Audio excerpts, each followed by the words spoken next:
The Late Night Alternative with Iain Lee on Talk Radio. We have ways of making you talk. Is she really going out with him? Oh, there she is. Let's ask her. Betty, is that Jimmy's ring you're wearing? Mm-hmm. Gee, it must be great riding with him. Is he picking you up after school today?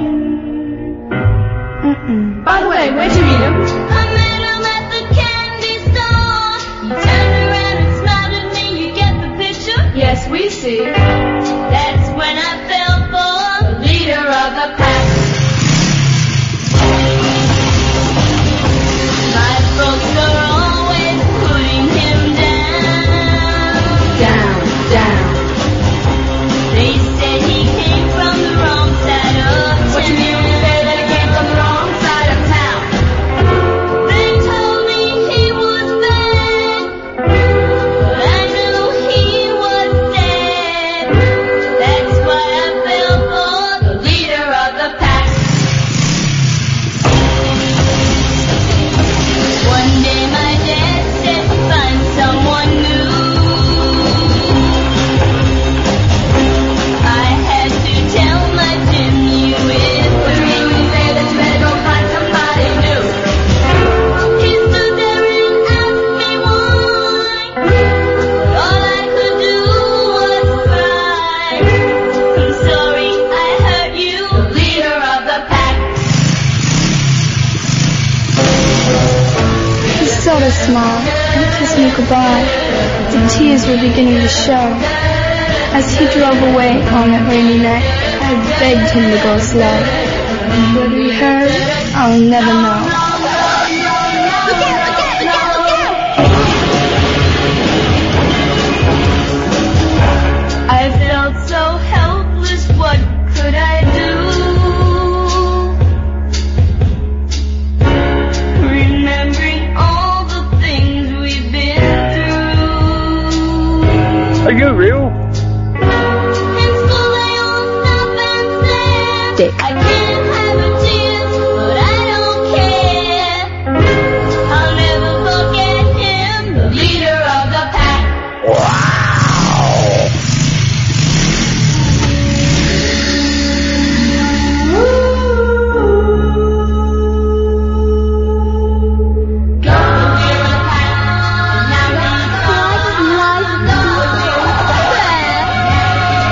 Here we go. Oh, that song scared the hell out of me as a kid.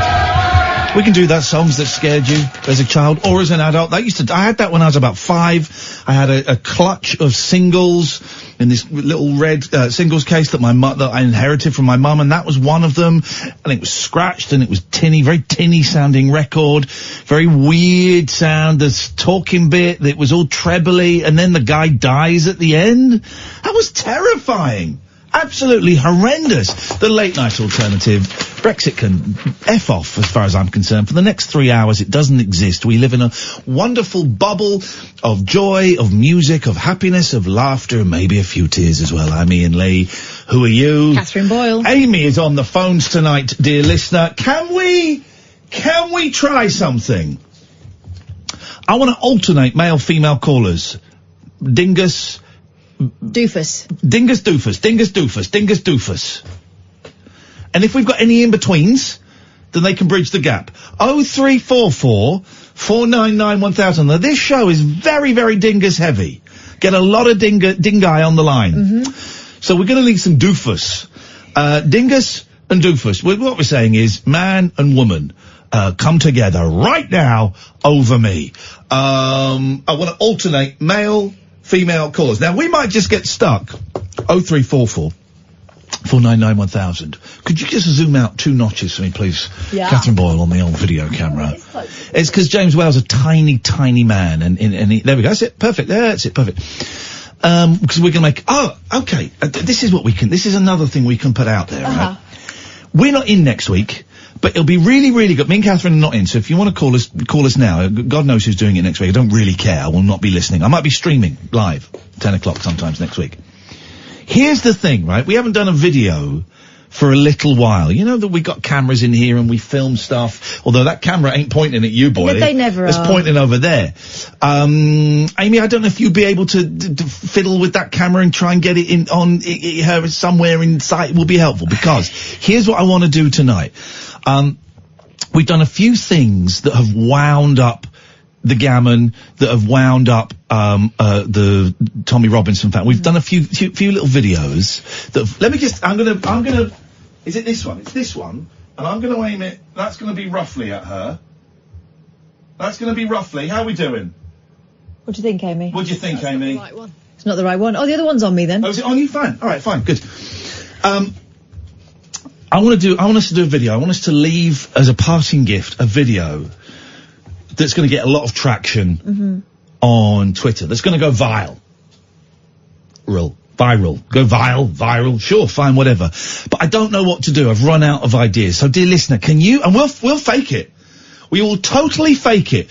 Can you come up with an idea of like a 90-second little rant, little piece that I can do or Catherine can do or we can both do, that when it goes on Twitter, it will annoy the hell out of people who don't know the difference between your and your. There and there. Yeah, and also they've got flags of St George's. Could you go up 2 more notches, please? Sorry. It's gone in again. No, it hasn't. It's because I've sat up. We've got flags of St George's as their avatars. So we need suggestions. You can call us for this. Oh, there we go. Perfect. 0344 499 1000. Or you can tweet us on that one as well. So the 2 things we have got for you tonight are songs that scared you. I've talked many, many times about, you may find yourself asking, this is not my beautiful wife. And you may ask, that scares the hell out of me even to this day. Songs that scare you, 0344. No, 19. Thank you. 0344, camouflage. Any song about war. 0344 499 1000, songs that scare you. And also we are looking to make a 90-second, 2-minute video maximum that we can put on Twitter that will really annoy people. And what we'll do, you'll be in on it, right? And what we'll do is we'll say, okay, we're going to record it now. Are we ready? Here we go. And then I'll do a little rant, or Kath will do a rant, or we'll do a little piece. Boom.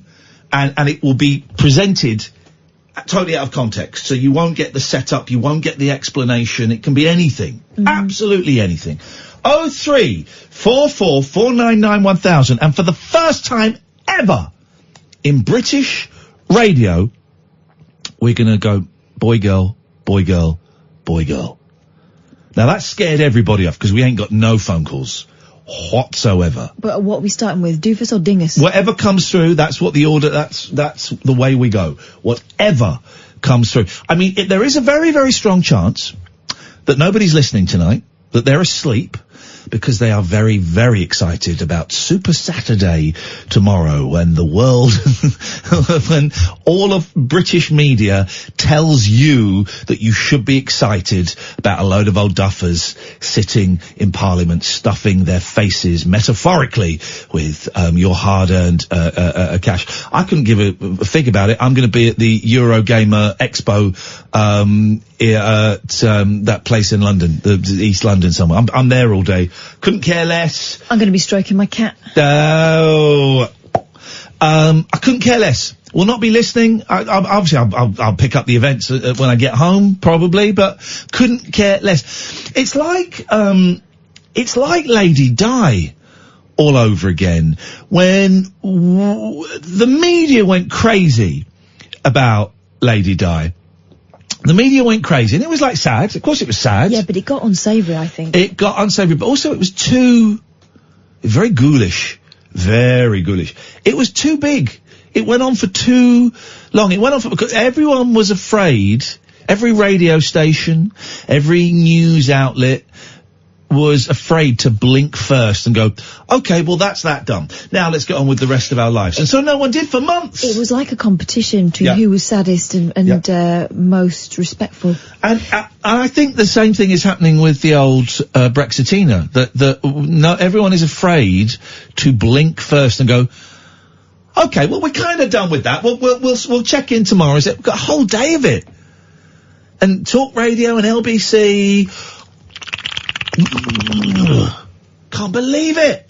Can't believe it. I, for one, will be listening to compact discs and playing video games. That's my plan. 0344 499 1000. We have our first cab off the rank. Is it a dingus or is it a doofus? Let's find out. Good evening. Are you a dingus or a doofus? I'm a doofus, I think. I think you're a dingus. Yeah. Do you? Yeah. Yeah, definitely. What's the difference? One's a penis and one's a vagina. Although what? you're a bit of a fanny. Jokes. It's a joke. I didn't need to say it. It was there. So that means the next call has to be from a doofus, from a woman. So we are now going boy, girl, boy, girl. We will not take any other... By the way, guys, if you want to phone up and rack up your calls... you can phone up now and get your call in, and we can organise the dingo. Oh, if I have a switchboard full of men, don't you worry about that. It will get sorted. 0344 499 1000 is the telephone number if you want to give us a call. I don't get this. From Becky the Witch. Nice to tune in again before Iain is off for a week. Lol, lol, lol. I don't get it. Well, as long as she's having fun, that's great news. I don't know. Well, okay. Okay, I mean, I suppose. What? George! Yes. What Can can we I do for get you? into this 2-minute slot, do you think? Sorry? Can I somehow contribute towards this 2-minute slot on your podcast? What? I said, can I make a contribution? Yes, you said, but, oh, no, this is, well, no, thanks for half listening. It's not for the podcast, it's for a video. For a video? Yes. So what do I need to do to possibly get into this video? You won't. I won't? No. Oh, okay. Okay. No, I just thought this would be a good moment to launch a new movement. Existence rebellion, rebellion against the powers, the existence of the powers that be. I think it's got a good ring to it. Okay. And I think it will be, yes, successful. I think it will be the rebellion to end all rebellions. Existence rebellion, first spoken of on the Iain Lee and Catherine Boyle late night alternative program. Okay. I'm struggling to follow this, George. How comes? I'm saying Well, you've not really said anything yet. I'm saying, but I'm saying we have launched a new movement. Okay, that's good. In these moments called. Called. Who's we? You, me, and Iain. No, I've got nothing to do with it. Well, you are, because it's part of your program. Okay, all right, okay, fine, that's great. First heard of here. It should be a news story. Wow. Just like my bet on... Have you ever seen, George, have you ever seen the news? Yes, I... Okay, now, what makes you think that what you've just said is a news story? It is a news story. No, well, just like our £2,020 bet is a news story. How is that going, by the way? Have you submitted a song to any of the nations for the Eurovision Song Contest? No, but there's several bands working on the lyric. Okay, because we're kind of, there's plenty of time. Okay, they don't just choose the song the night before. No, I'm aware of that, and whether it does get into the Eurovision and win the Eurovision or not, the song itself will become a big hit. I'm quite sure of that. Okay. Can I just say to any new listeners, people who have just tuned in for the very first time, I swear when you do an oath, which hand goes up, left or right? It's right, isn't it? You shouldn't make oaths. I swear on my life, the life of Catherine's cat and my cats. Careful now. The show, this is as bad as the show gets. It will get better immediately as immediately as this phone call is terminated. The show will improve. I swear, we are at rock bottom now.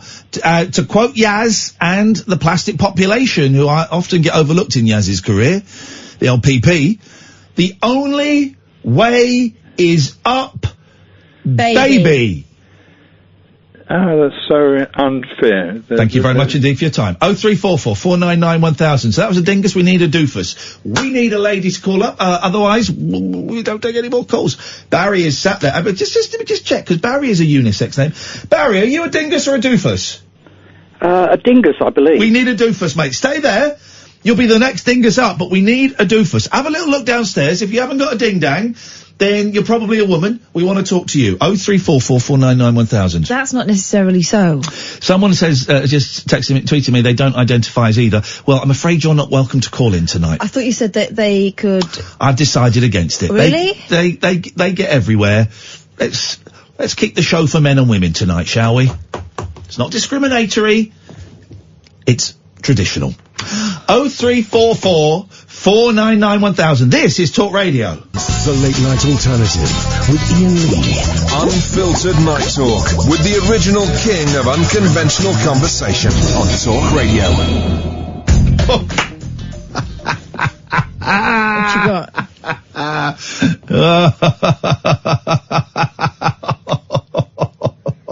Yes! We haven't even made the video, guys. And we're getting them angry. We want to make a little viral video for the week that we're off that gets someone angry. It doesn't have to be the right wing. It could be the left wing. It could be anybody. Just, want to wind people up a bit. And someone's tweeted Talk Radio. I see all the Talk Radio tweets, and I thought it was a spoof, so I went and found them. At Cinders Woody. Oh. Real name? No. Real picture? Unless he's Eddie from Iron Maiden, no. Oh. His avatar is the For Britain movement. This can't be real. This has got to be a spoof account. Can someone... No, this has got to be a spoof account. Because they spelt father wrong. Proud father, pet owner, motorbike, staunch Brexiteer, anti-child animal abuse, halal slaughter, and radical Islam has no place in Britain. No, this is a spoof account. Anyway, the tweet is, Iain Lee on Talk Radio has just said he wants to make a video of patriots with English and Union flag profile pics. Tommy supporters saying we can't spell. How unbiased broadcasting are they? Think he's back on the drugs. But I think it's a spoof account. You just can't tell. No. You can't tell anymore. He spelt father and auntie wrong. But that doesn't mean anything these days. He's now tweeting, I'm on Talk Radio. You've got to be a spoof. Can someone go and look at Cinders Woody, right? Cinders as in C-I-N-D. That's got to be a spoof. Spoof. Do you ever do that, dear listener? Talking about this, Catherine's youngest does it, and I do it a lot. You mix up your f and your the. So I just say spoof instead of spoof. It's the most embarrassing thing. Yeah, for a long time, her favourite movie was The Smurfs. Oh, and I'm embarrassed for her, because I do it a lot. Yeah, and she's got a bendy little finger. 0344 499 1000. We're going to have fun tonight, guys. The B word doesn't exist for the next 2.5 hours. But we're going dingus doofus, okay? Boy, girl, boy, girl, boy, girl. Yeah. What we got? Let's find out, shall we? Emily, are you a dingus or a doofus? Hi. Hello, Emily? No, it's not Emily. It's Emily's dad. You're technically a dingus. No, I'm not a dingus at all. Well, you're not a doofus. No, I'm not a doofus. What's on a doofus? Yeah. Before I continue this, how old is Emily? Emily's 3 years old. Okay, well, a doofus is a vagina. Oh, really? And a dingus is a penis. We're going boy, girl. Hiya, it's Emily. There we go, Emily! Hello. I just said vagina and penis to your dad. I am a vagina. Oh, gosh. What is going There's so on? much more than that, Emily. There we go. What a liberated, if slightly weird family. I'm taking it your dad isn't a listener to the show. He is actually. I'm actually not. Oh, right, hang on a minute. Hey, that's a fair play. We've got a new doofus listening to the show as a direct result. Emily, it's nice to talk to you. Your phone signal is absolutely atrocious. I know, we've been told this thousands of times. I am sorry, I'm still fighting back towards trying to get the best signal I can. No. So this is, your house is famous for this, is it? It is for a crap signal. Sorry about that. No, that's alright. It's the weirdest thing though, isn't it? One day they will invent a mobile phone that can actually make a phone call properly. I know. So has your dad bullied you into phoning us up? No, I actually called. Oh, okay. Was there any reason, or you just want to hang out with me and Kath for a little bit? I don't really want to hang out, but I just didn't appreciate the way you spoke to the guy before me, if I'm honest. Which guy was that? The boring guy, the boring old man? Well, yeah. Oh, Emily, how dare you? How dare you come on a show that you've never listened to before and call one of my callers boring? A regular elderly pensioner. Call him boring? How dare you, Emily? That came from your mouth. You agree with it? You agree with it? No, that came from your mouth. I asked the boring old man and you said yes, meaning that you endorse that view. No, I don't endorse that. Well, you identified him, Emily, you identified him as the boring old man. Gentleman. You said you identified him as boring, which is a little bit rude. Anyway. You do, isn't it? This is what you do. I entertain the nation, Emily, by doing a light-hearted, frothy show where we get regular callers who've got decent phone signals, who get what's going on, and then every now and then we get some doofus who's never listened before and is so far up their own backside they can't hear the lovely irony and the sarcasm and the humour and the love dripping through the show, and they get angry on behalf of people who know a whole lot better what's going on than they do. I'm not angry, honestly, I'm really not. Well, then put the phone down. Put the phone down. But wait, I'd rather not. Well, but you phoned up to make a complaint. Yeah, and thankfully I got through to the live show.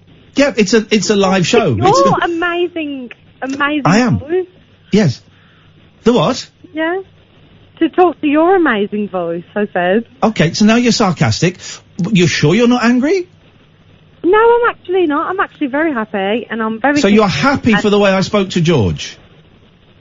Probably not, no. Not the way you spoke to George. Okay. Because of me now. But then why... Okay, I'm confused. Why are you phoning up? Because I want to voice my opinion. Okay, you voiced it. The way you put the phone down on that... I didn't put the phone down. I don't have a phone to put down. Well, whatever you did, you're an arrogant arse. Oh, Emily, listen to your language. Listen to your language. What, in front of her father? What a rude woman. What a rude young woman. The best thing she's got, she doesn't understand that when I'm talking she can't be heard. The best thing she's got to do on a Friday night, 23 did she say she is? Not going out with her mates, not going out, not watching a movie, not doing anything with her life. The best thing she's got to do is phone up a radio station and complain about the way we spoke to Rainbow George. Is she kidding me? Wow. Oh, wow. Your voice absolutely irritates me. Put the phone down then, Emily. Emily, put the phone... not because then... Well, if my voice irritates... Here's the thing, when I'm talking they can't hear you. Did she ring up to complain about rudeness? I'm just checking. Rudeness. She did. And insulting. I think... And I've been nothing but polite to this young woman. So many things I could say about her. So many. But I won't, because I am a really nice guy. I'm the nicest guy. I'm a humble guy. I am probably the most humble guy I've ever met. And she's phoned up to have a go at me. She finds my voice irritating. We must have got it wrong. We must have got it wrong. Yeah. Okay. So who speaks about themselves like that? I don't know. Only the most modest people in the world. Only you. You don't want to hear what anybody says that doesn't agree with you, and that is the truth. I don't like bad manners, Emily, and you're being very, very rude tonight. You're hurting my feelings. You're being rude to me as well. You were rude to the guy before me. I wasn't rude to you. What did I say? Calm down, Emily. Emily, calm down. I'm not angry. Your voice is getting very high-pitched. I don't even know your name. Well, that's how rude and ignorant you are. No, okay. Obviously it doesn't. That's why you keep getting angry and angrier. What have I said that was rude to you, Emily? I didn't say you were rude to me. You just did. You literally just said that I was rude to you. Yeah, well, I mean, you're rude to the guy before That's me. the I second didn't time. appreciate That's the second time you said something that when I've picked you up on, you've not actually had an argument for. You've got to try harder, Emily.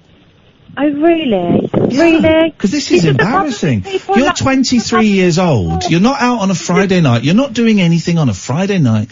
You're 23 years old. You're phoning up a national radio station and embarrassing yourself? Really? You're insulting young women at 23 that are on a Friday night that want to ring up a radio station. What type of people do you want to ring then? Do you want middle-aged people that agree with you to ring up? Is that exactly what you want? I want people that are not ill-mannered, Emily, and not shrieking. Okay. That is fine by me. Okay. You carry on and you put the phone down on me because I will not put it down. I will not put the phone down on you. Okay, what would you like to talk about then? Oh, I don't want to talk to you, but I'm not going to put the phone down on you. Let's see who buckles first, shall we? I'll sit here in silence for hours. Me too.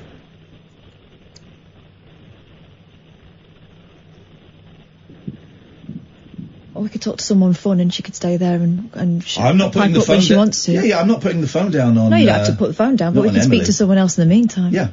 So you're going to stay there all night, are you, Emily? Oh, she's not talking to us now. Did she say she was 23 or 13?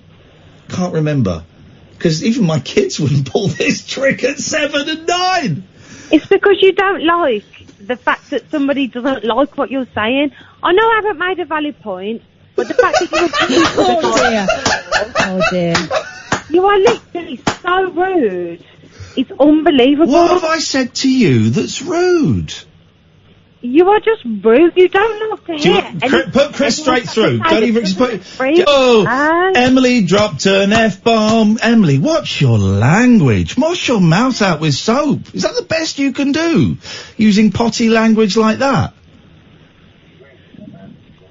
It's your dad telling you off as well, look. Even your dad's telling you off for bad language. He's actually said he was rude to the man before. Yeah, but I didn't, not once have I used a swear word, Emily, and you've had to resort to that. That's really sad, I think. Yeah, I'm very sorry that I swore, but the fact that you were so rude to people. Do you want to hear Emily, do you want to hear something funny? Emily, listen to this. You're going to love this. Hello? Emily, listen, you're going to love this. You're going to love this, seriously. Chris, how you doing?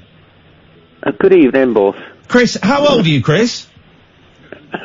Well, I keep on telling people I'm 25. But you're in your 50s, right? Yes. Yeah? And you're partially sighted, right? Yes. Yeah? I don't want to speak to you. Get lost. Emily, I just told a partially sighted guy in his 50s to get lost. Oh, wow. You're resorting to that, are you? Oh, wow. Wow. You were so rude. Yeah. I've not used the swear word, though. Yeah, I know. And that's absolutely fair enough to you. Yeah. But you are that rude that nobody actually gives... Ask her. Are you alright? What do you want to ask me? I want to know if you're alright.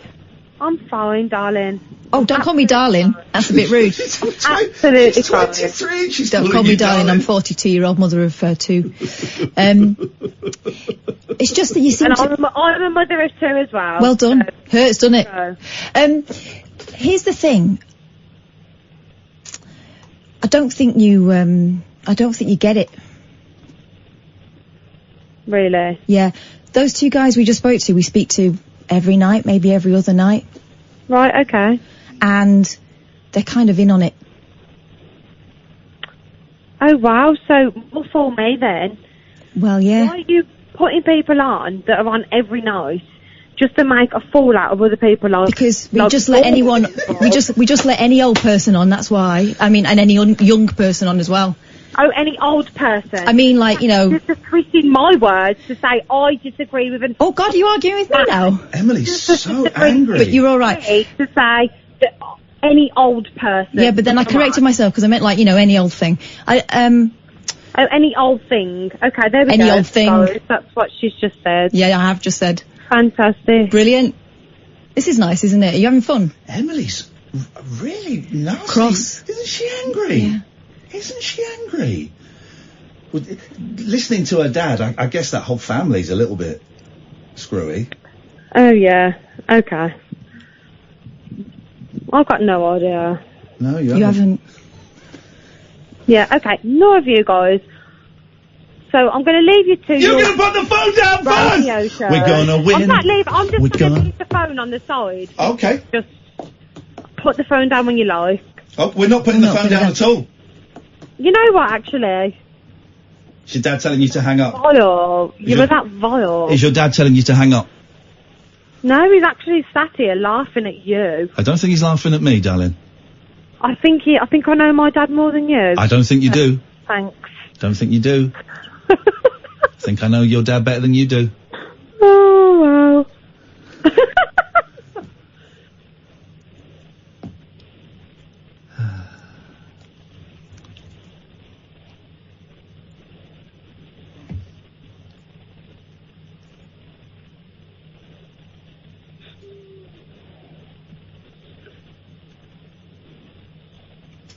You're listening to Emily's Call on Talk Radio. She's fine. And I apologise, earlier on in the show I did an oath that George's call would be the low point of the show and it would improve from there.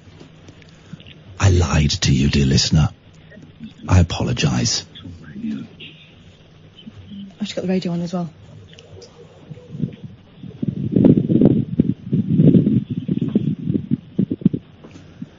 I will not put the phone down before she does. You're 45, aren't you? I'm 46 now. I'll come in next week if I have to and keep this call going.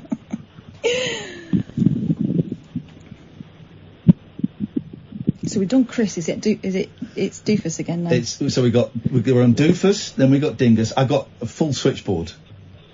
The whole show is being held up by Emily and her disappointed dad.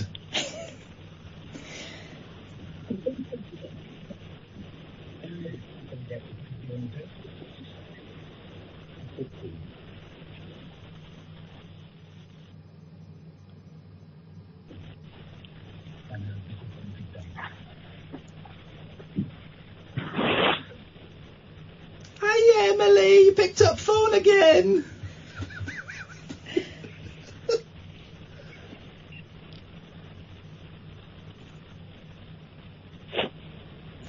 You know when I tried to explain things? Yeah.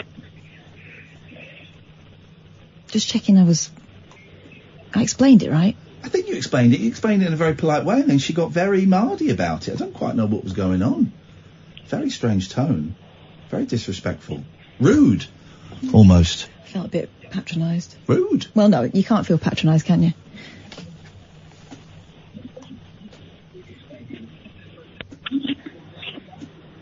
Let's pick the phone up again. Just checking.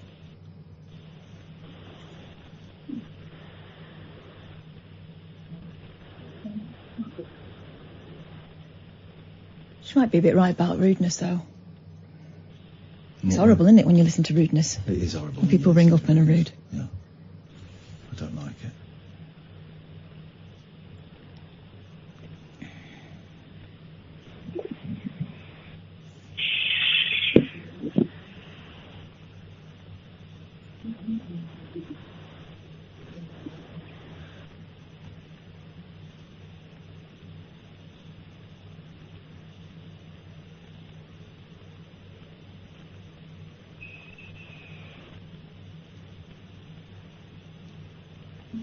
let's talk to Chris while Emily's still on the line. Emily, you chip in with your insightful words anytime you want. Just to say, we're not keeping her here against her will. She can put the phone down anytime she wants. Hello, Chris.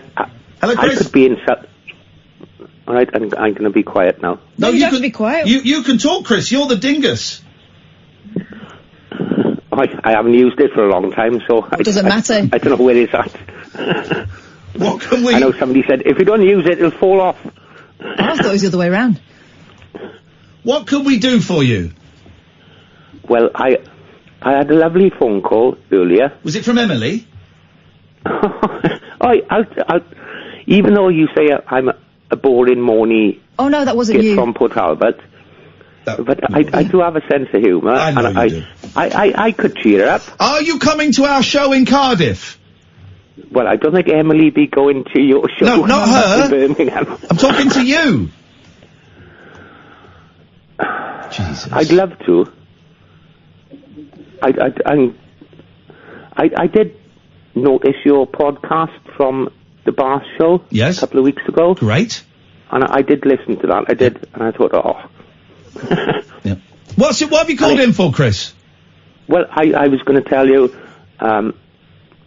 See, there is nice people around. Yes. What have you called in for, Chris? Well, this nice lady from over the shop, she went to Marks and Spencer's for me today, and picked up shopping for me. That's great. Have you called in to tell us that you got some shopping? Well, you know, you do when you lose your sight. Okay. The most mundane things, like reading a letter. No, you're right. It's very kind of her. Chris, don't tell her boss, because she'll get done for that, won't she? She works in co-op. She should be going to Marx's. Oh yeah, I wind them. I say, oh, you're definitely not awake for you. Have we had any vibe in this show at all this evening? It got a bit tense. Okay. All right, Chris. Well, thanks for letting us know about that. All right. Next time she goes shopping for me, Emily's hung up. Emily's hung up. We win. We win. Hang on a minute. I've got some celebratory. We win. I was watching it.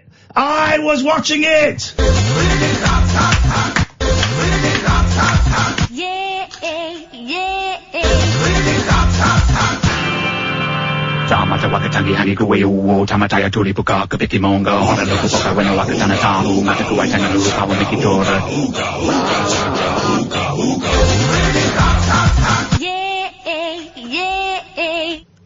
We won that little battle there, Chris.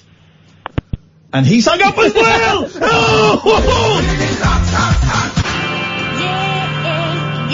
Tamata wakatangi hani kuwe uo tamataya tulipuka kapiki monga hona no kupoka wena wakatana tahu mata kuwa tanga no kawa mikitora.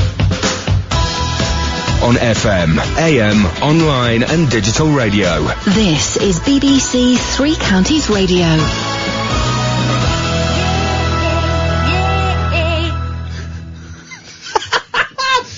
We need a doofus. This is Talk Radio. Set free your mind. Let your fancy take flight. Conversation gets curiouser by the glow of moonlight. The Late Night Alternative with Iain Lee on Talk Radio. We beat Emily. That's the thing. We have got phone-ins tonight. I miss her. Songs. She'll call back. Another couple of glasses. She'll call back to apologise.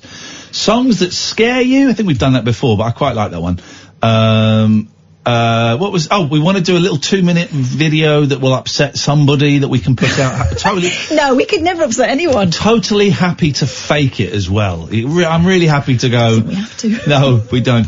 And we're going boy, girl, dingus, doofus.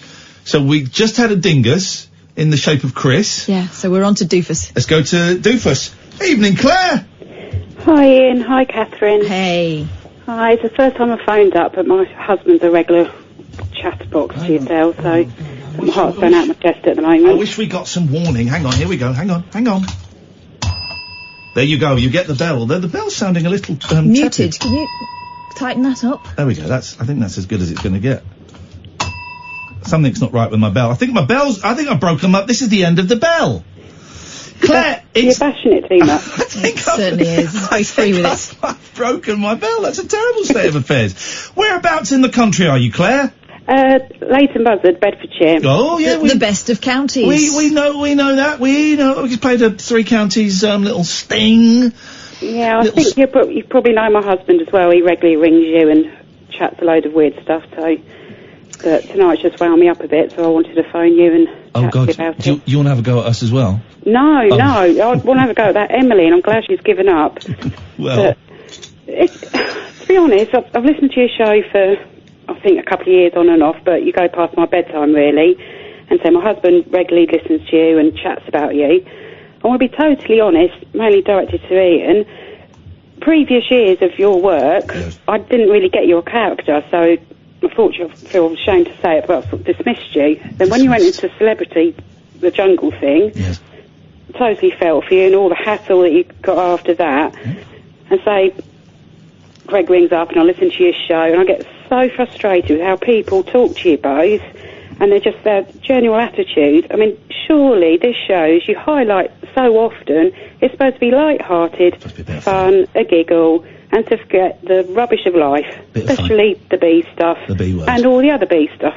You know, so I don't get the Emilys and all the other people that have to moan. I'll give you what my theory is, and I think it's pretty close to Catherine's. People aren't used to this. People expect a certain thing from a phone-in radio show. They expect topics, they expect a very direct question, they expect people to be able to phone up and the host goes, okay, well, thanks for making that point, let's go on to the next caller. They don't expect character, challenge, humour, and also with this show, like you said, Claire, it took you years, right, to get it, and your key was the jungle. Brilliant, that's partly why I did it. But people expect to be able to turn on a phone-in show and just get it straight away. And this, you've kind of got to work at. I tell you what else I've noticed people expect that don't listen all the time, to be able to speak to the female co-host like she's, you know, like the applause in a handbag. All right, darling, all that kind of stuff. Yeah. Well, you know, they're saying it to the wrong people.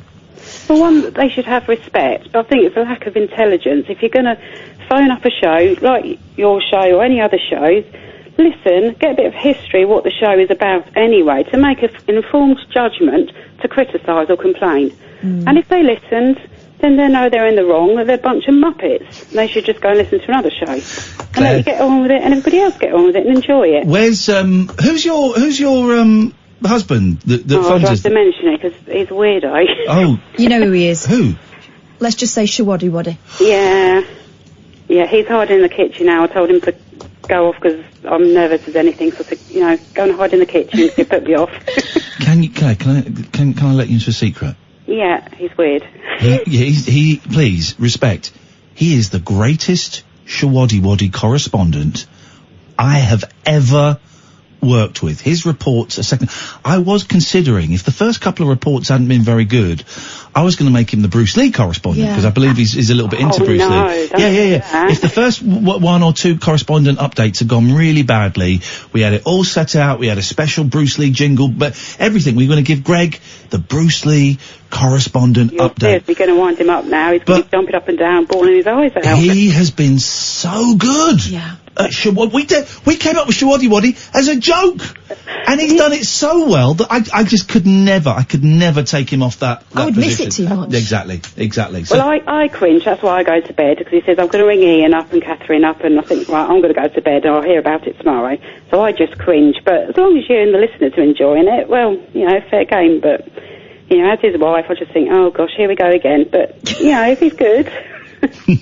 Claire, it's nice to talk to you. Thank you very much. Lovely talking to you both, and keep going and just ignore the silly people. Oh, I'm loving it. I'm loving it. Thank you. We can't ignore all the silly people, as they are indeed our bread and butter. we've got someone, and we think we know who it is, John, setting up like fake Twitter accounts. Oh, I can't see those because I've put a Muppet filter on mine. Yeah, no, there's someone, Free England 88. We know who you are, so I don't know why you're doing it. And now I've mentioned it, you watch, that Twitter account will close very, very soon. That was a doofus. We're going to a dingus. Good evening, Barry. Oh, good evening, Iain. Good evening, Kath. Hiya, Barry. Iain, you asked about songs that frighten you. Yes, sir. I used to be scared of Eve of Destruction by Barry Maguire. Do you remember that record? I do remember it, written by John Phillips of the Mamas and the Papas. Were you scared because of the bleak image of Yes, destruction? I was scared because at that time there was a possibility of a nuclear war between Russia and America. Yep. And I was just thinking, remember the Cuban Missile Crisis in 1962? Actually, can I just correct myself? It wasn't written by, it was P.F. Sloan. P.F. Sloan, I think, wrote Eve of Destruction, not John Phillips. I apologise. Yes, carry on. Right, this is interesting. When I was at school, in 1962, I was 12, and it was the Cuban Missile Crisis. With Kennedy was going to bomb Russia, basically, if Khrushchev didn't remove the Russian missiles from Cuba. Yeah. And I was so scared about that. I remember sitting in the music lesson at school and saying to somebody, "This is our last music lesson." He said, "Why?" I said, "Because there's going to be a nuclear war tomorrow." Nobody, in those days, nobody was aware of what was going on in the world. Now today, of course, you get young people, and there's all this climate change stuff going on. Yeah. They're I think the word is woke. They're very woke, aren't they? Listen to you, Barry. He's got all the lingo. He's hip. Oh, that's right. It's not bad, is it? Yeah, you're hip. Gramps. Yeah, thank you. They are, people are aware, but I had a similar, maybe not quite as intense as you, but in the 80s, when there was a slightly different threat of nuclear destruction. But in the 80s, when they showed films like Threads, which I don't know if you've ever seen, you don't want to watch that. No. And a few other things. I didn't think it was our last music lesson, but I thought a nuclear bomb dropping on, Britain was inevitable at that time. Mm. But it didn't happen. Yet. Oh. Flippin' heck, man! No, but the thing What do you know? No, but the funny thing is, people don't even. It's not even on the radar, is it? You know, the possibility of a nuclear war, and that fear. Well, I don't know. Last year there was a lot of talk about Korea. Well, there was, but that fear is now seems to have been replaced by not global climate change, hasn't it? Yep. Do you think it's a similar thing, like Armageddon is about to happen? I think there always has to be something that we are afraid of. That kind of keeps us in check. But climate change is real, and the fact that we are speeding it up is a fact. Isn't it something to do with human nature? Yeah. That we need to feel like we have a cause to preach about. For example, yes. Back in the sort of pre-scientific days, people would be worried about angering the gods, and they would do everything they could to try and take control of an uncontrollable situation. Mm-hmm. Isn't this that? A bit? Could be. It's kind of humanity's need to feel important. Sorry. I can do a really good drumming sound on the arm of my chair. That's just my fingers. Sounds like drumsticks, or it sounds like horses. Here come the king. Look out, here come the king's men.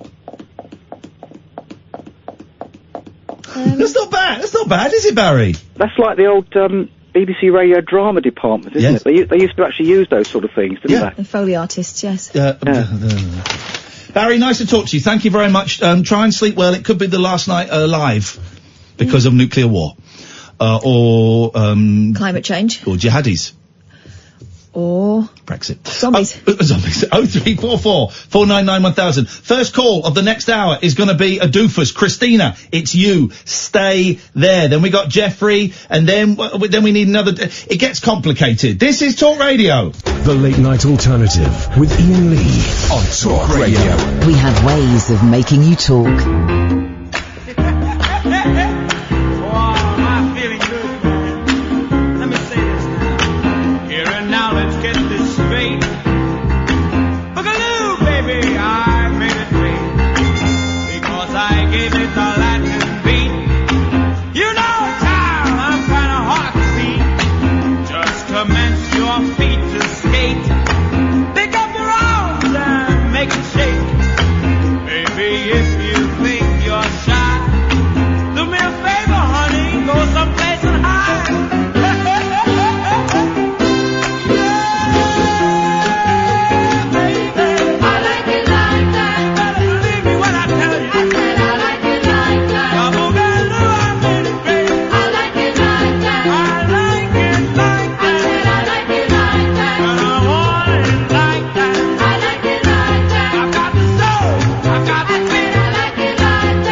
show tonight, guys. Last show from me and Catherine. We're off for a week. Next week there will be nothing on air between 10 and 1 p.m. and a.m.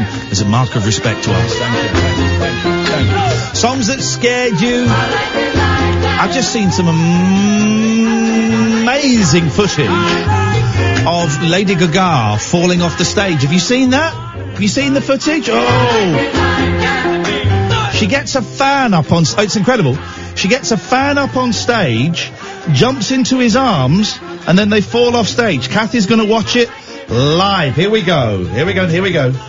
Watch. That's them off the stage. This goes on the loop. Here we go. Jumps. She's writhing on him, and... Hey, and from another angle. Here we go. Whoa. Ho. Ho. Ho. In there.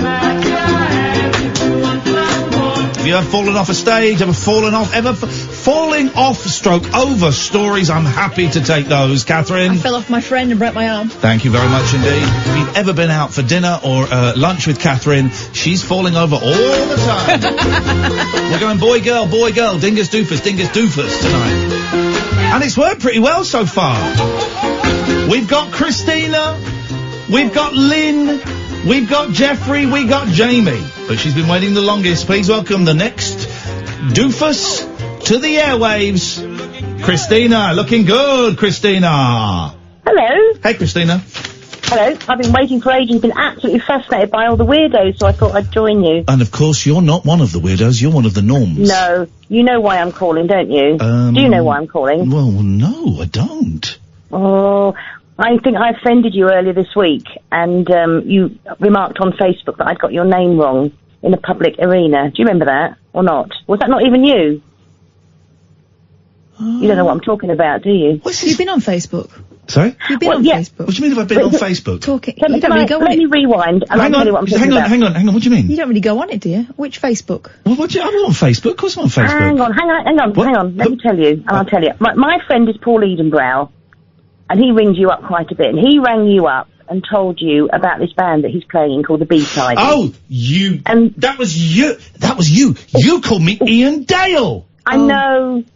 And I actually felt quite bad about it. I tried to get out of it by pretending that it was a deliberate act.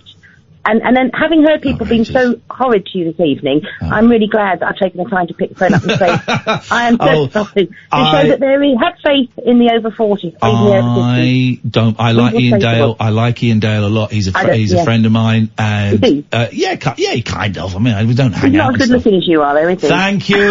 Think of a second. Excuse me, Christina. Just move on to... Don't roll your eyes when someone states a fact, Catherine. Jesus. Rolled her eyes.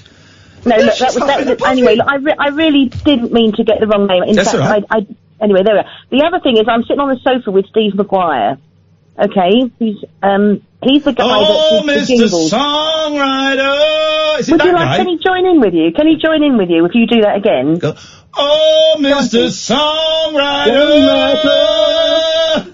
Sing it! Write me a song on your trumpet, make it a good song, so that all the people of the world can sing along. That's wonderful.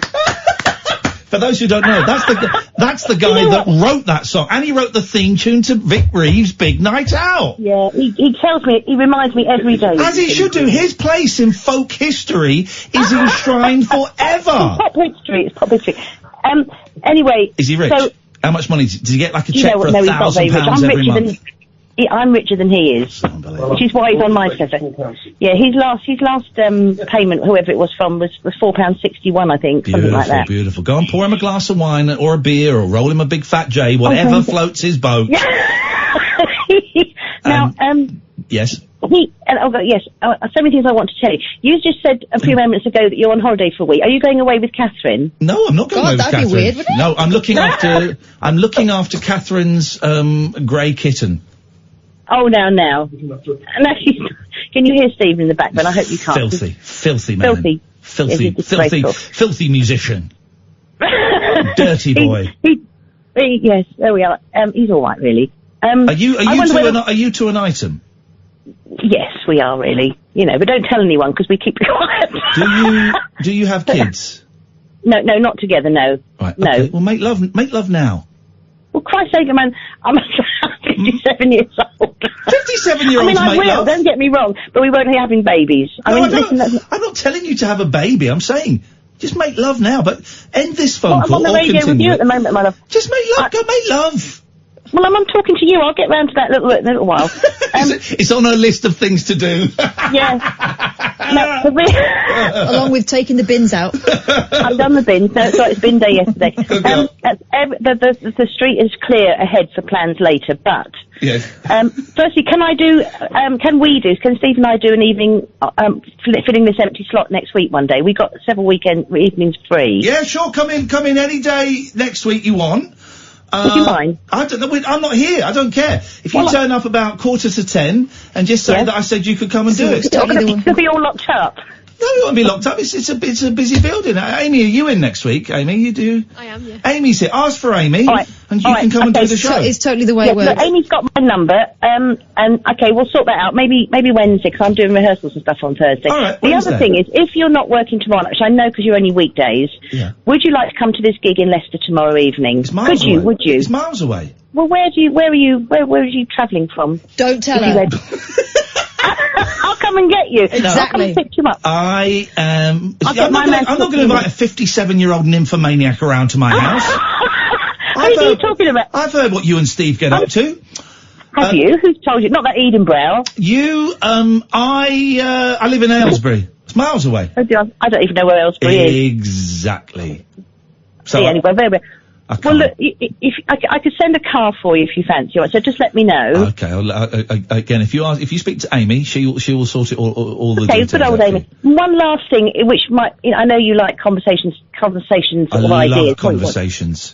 Things that make people really, really happy, but that you never ever tell anyone because you never get a chance to tell them. And here is the opportunity for me to tell you what makes me really, really happy. Back to the 57-year-old nymphomaniac. No, we're not. Please stop it, Mr. Dale. No, I'm just a joke. No, what I'm going to say is when you get to the point when your shampoo and your conditioner both run out at the same time. Take 2 bottles into the shower? Are you crazy? No, you have a bottle of shampoo. Watch and go. I don't think they make do that you? anymore. Yeah. Catherine, do you do that? I never run out of conditioner because I always seem to have excess conditioner and it drives me crazy. Can you imagine the joy when they both run out together? That's. I just wonder if anybody else got any other sort of wonderful things. I'll tell you, simple pleasures. Hot night in bed, and you flip shut up. You flip a pillow over, and it's cool on the other side. Oh, Simple now you're pleasures. talking. That's marvellous, isn't it? I have a knee cushion. It's just blissful. I use a cushion between my knees. I need something between my knees. I'm not like that. Christina, thank you very much for your call. It is appreciated. We need a dingus. Let's go to Jamie. This is good, this is working out well. We're getting more, doofuses than normal. Good evening, Jamie. How you doing, mate? All right? Very, very well, thank you. What can we do for you this evening, on this holy evening? You was telling people about, tunes that they don't like or, actually have problems with or something?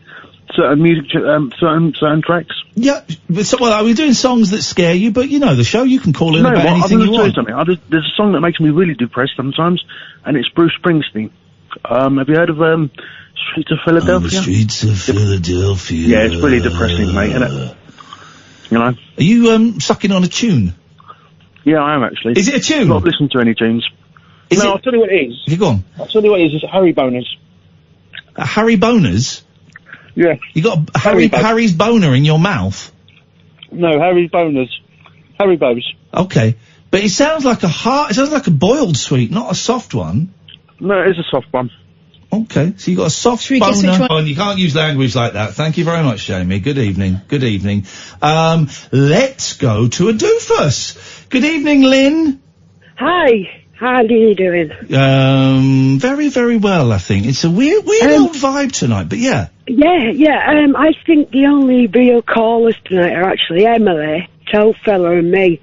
All other callers are your friends and you know them personally. Well, not the last one maybe, but he was just a bit of a... and that's the way I think. I'm so proud of that young girl falling up. on a Friday night. Are Oh we, my God. Lynn, are you telling me that you and I are not friends anymore? What No is way, man. that I mean, about? you need to learn that it's not telling you off. You're all unbalanced. There's no balance at show at all. What do you mean balance? What do you mean by You balance? judge people constantly, which No, is but not let's- a nice well, hang trait. on, Lynn, I'm judging you as a bellend. But what do you mean by, Exactly, you don't know. Well, I am a bellend. Well done, you've actually got it There right. you go, I told you, I'm spot on. But what do you mean by balance? Judging people isn't a lack of Well, balance. the last, you need to listen to it back a few shows. And Oh just God, no, I listen don't, to I yourself don't, maybe I on the don't. week No, off. no, no, Lynn, listen, focus, please focus, focus. Oh, I'm 'cause- very focused. Don't worry about me. Well, no, you're not. You're all over the place. I can hear your breath going. I don't listen back to the show. I don't need to. I know they're excellent. But what do you mean by there's a lack of balance? I'm going to push you What on I that. mean is you can give it, but you can't take it. Good night and enjoy your holiday. Are you about to put the Because I phone won't down? leave Lynn's you about to put the phone down. But, Yeah, man. but why are you going to put the phone down? I thought we were going to have a conversation. See you next Tuesday. You're calling me a C word and you're going to put the phone down. Does anyone know what on earth that woman who I says, I could smell her breath from here. Jeez, man, put the bottle down as well as the phone. So she called me a C word and I can give it out, but I can't. I'm the most, I take it more than any other radio host. What? I think, what just happened there? Anybody?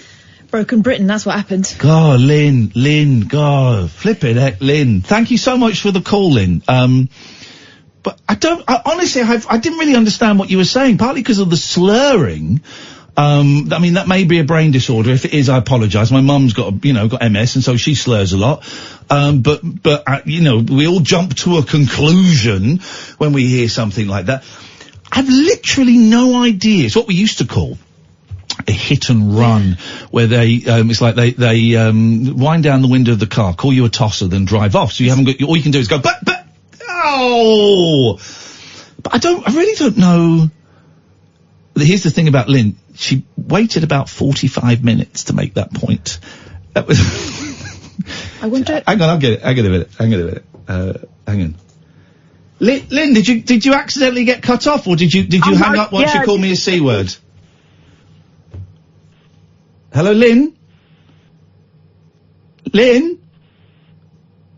I don't know if Lynn knows how phones work. You're right. Yeah, listen, I have got a condition. I've got a serious mental health condition. Okay, well then I suggest you stop phoning up and calling people C words, and you try and relax. Well, you just and you like stop one being, and just don't you stop play being. with people's mental health. You don't like young people. You don't like old people. You don't like thick people. You don't like Asians. people that you don't like. Asians. That's really bad. Gays. Why would you even say that? Anyway, I'm going now. Good night. You're gonna put the phone down now again, are you, Lynn? Okay.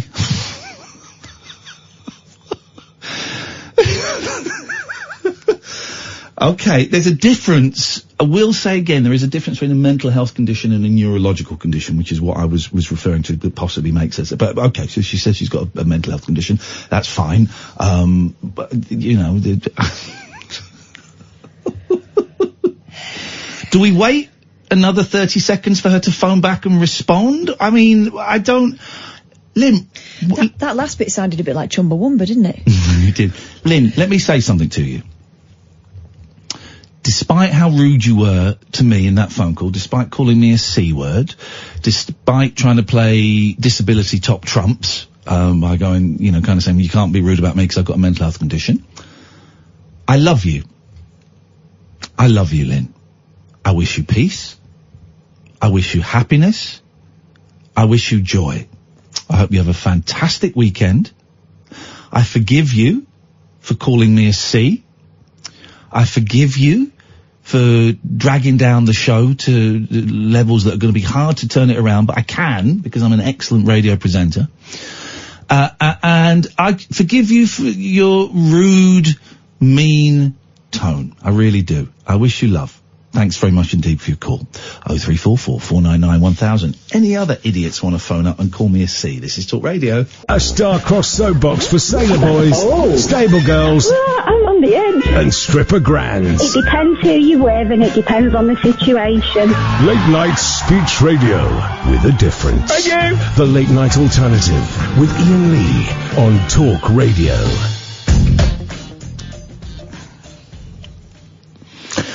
did a show that is considered by its fans to be the nicest, friendliest, most caring show on the radio, how did it attract so many very angry assholes tonight? Really, both, isn't it funny?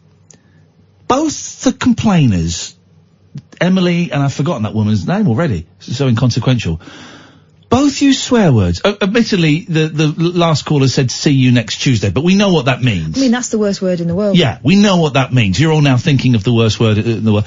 And the first call dropped Tommy to F off or something.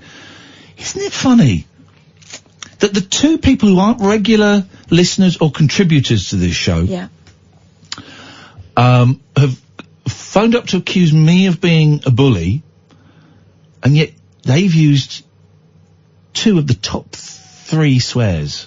Certainly top 5, yeah. Definitely top 5, yeah. Isn't it funny that? Well, go on. I feel a bit sorry for them because there's obviously stuff going on with them. Oh, listen, if Emily and that last woman whose name I can't remember, if you want to call back and have a chat, I will listen, I will accept your apology, and we'll have a chat and we'll see if we can help and see if we can work out what's going on. I don't mind being a punching bag. If it makes you feel better, I'll do that. Listen, I'm a little monkey. I'm the jester. I'm the jester of talk radio. I'm a funny little man. That's it. I'm a clown. I don't mind. Come and have a go. Come and let it all out. Punch me, hit me, and then fall in a heap in tears, and then we get to the real problem. I'm really happy to do that. It's not a problem.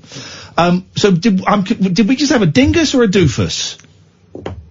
That was a doofus, right? So we need a dingus. All right, let's go to Jeffrey Dingus. Good evening, Jeffrey.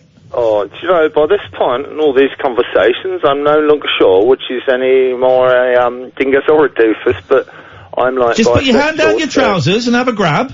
Hang on, yeah, I'm rummaging, right? But the thing is, right, I mean... Is it cold? No, man, I'm indoors, you know. Yeah. I've got a house these days, man, come on. Bonus. Hey, these days, yeah. Bonus.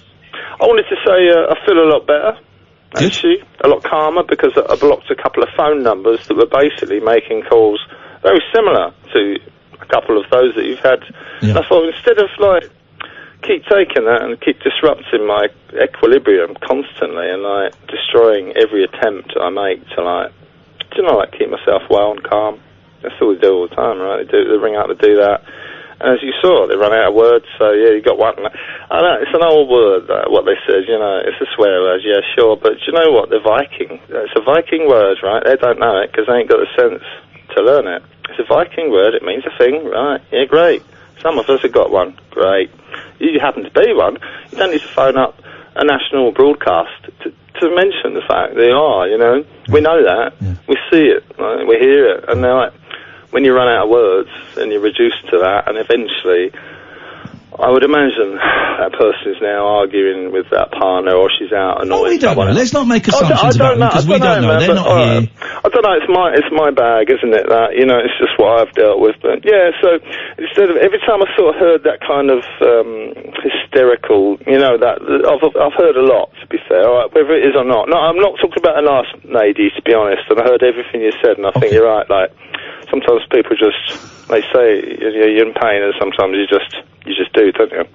Yep. But no, I think, you know, sometimes it's that, and sometimes it's something different. I don't know, man. I ain't judge, but David Babcock says spicy show tonight, very spicy. #paprika.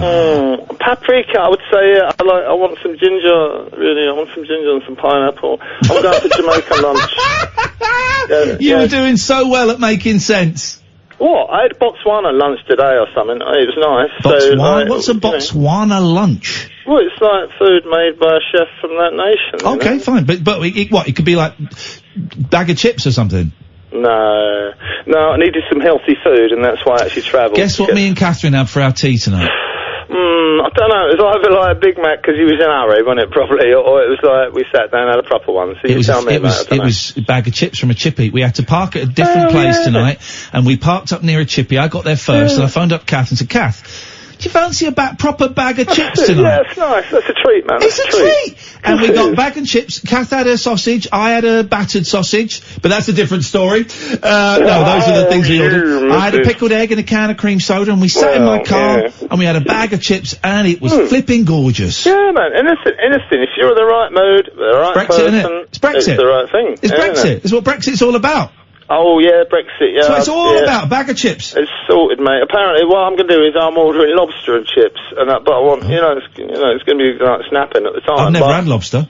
No, not for I wouldn't eat it, but I just want to scare people with it, because I ain't scared of it, and I know they will be. To a lobster if you had to? I wouldn't try it. They've got a very persistent grip. Okay. I know, but I just want to hold it near something that no one else would if they were me, and then they know, like, they're just going to sit and watch the show, and like, I'm not putting a show on, right? Some people I know. Yes. Are putting a show on, right? Says the chef, says this, says that, you know. What is this? What show is this? Gordon Ramsay's Kitchen Nightmares. Pardon? Sorry? Did you say nightmares? Ian? I did say nightmares. I said Gordon Ramsay. What show is this? Gordon Ramsay's Kitchen Nightmares. No, I mean, I walked through a film set today and I was tempted to take the T-shirt that was offered and do the... Never take a T-shirt from a film set. Never take a T-shirt from a film set. It's they're doing something, you don't intrude on it. So, I know that. And do you know what, years ago I would have ploughed into that and I would have laughed, but probably they would have been annoyed, you know? They would have been annoyed. They're allowed to carry guns on film sets now. Well, they can shoot me, they always do, but it's always blank You shoot me, do I not bleed? I don't know, it depends what the film is, doesn't it? If it's Peaky Blinders or Pulp Fiction or something like that, you probably want to stay home, it's fake blood. Did you see there was a story? You Googled the picture, Catherine. A basement, the basement of a guy's house in America flooded. Do you know what it flooded with? Blood. What? Blood. How did you manage that? What did you do? It flooded with blood. What did he do? Does he happen to own an abattoir and live on the premises? I don't know, maybe it was in Amityville. It flooded. Animal blood. I Yeah. mean... How did you know? Would he taste it? I'll tell you, if I've ever done that as my own blood, but it's a long while ago and I wouldn't... I've never said a whole basement. Either he's got a lot of blood in him, or he's got something else that holds blood that he's prepared to, leak, or he's got a very small basement at the end of the day. That's a good point. It might be like 2 by 1 foot, man. All right, Jeffrey, listen, we're going to move on. Nice to talk to you, mate. Yeah, nice to thank you. Thank you very much indeed. This is, Kick off your slippers. Don't go to bed. The party is just starting. You can sleep when you're dead. The Late Night Alternative with Iain Lee on Talk Radio. Here's the thing I learned. Did you see any of my tweets today? No. Did you see any? You didn't? Okay. What? When? Okay. What?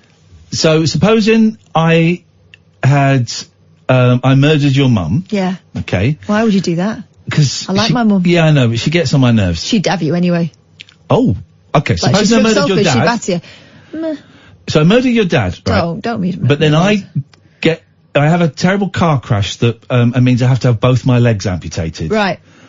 You might say that I'd got my comeuppance.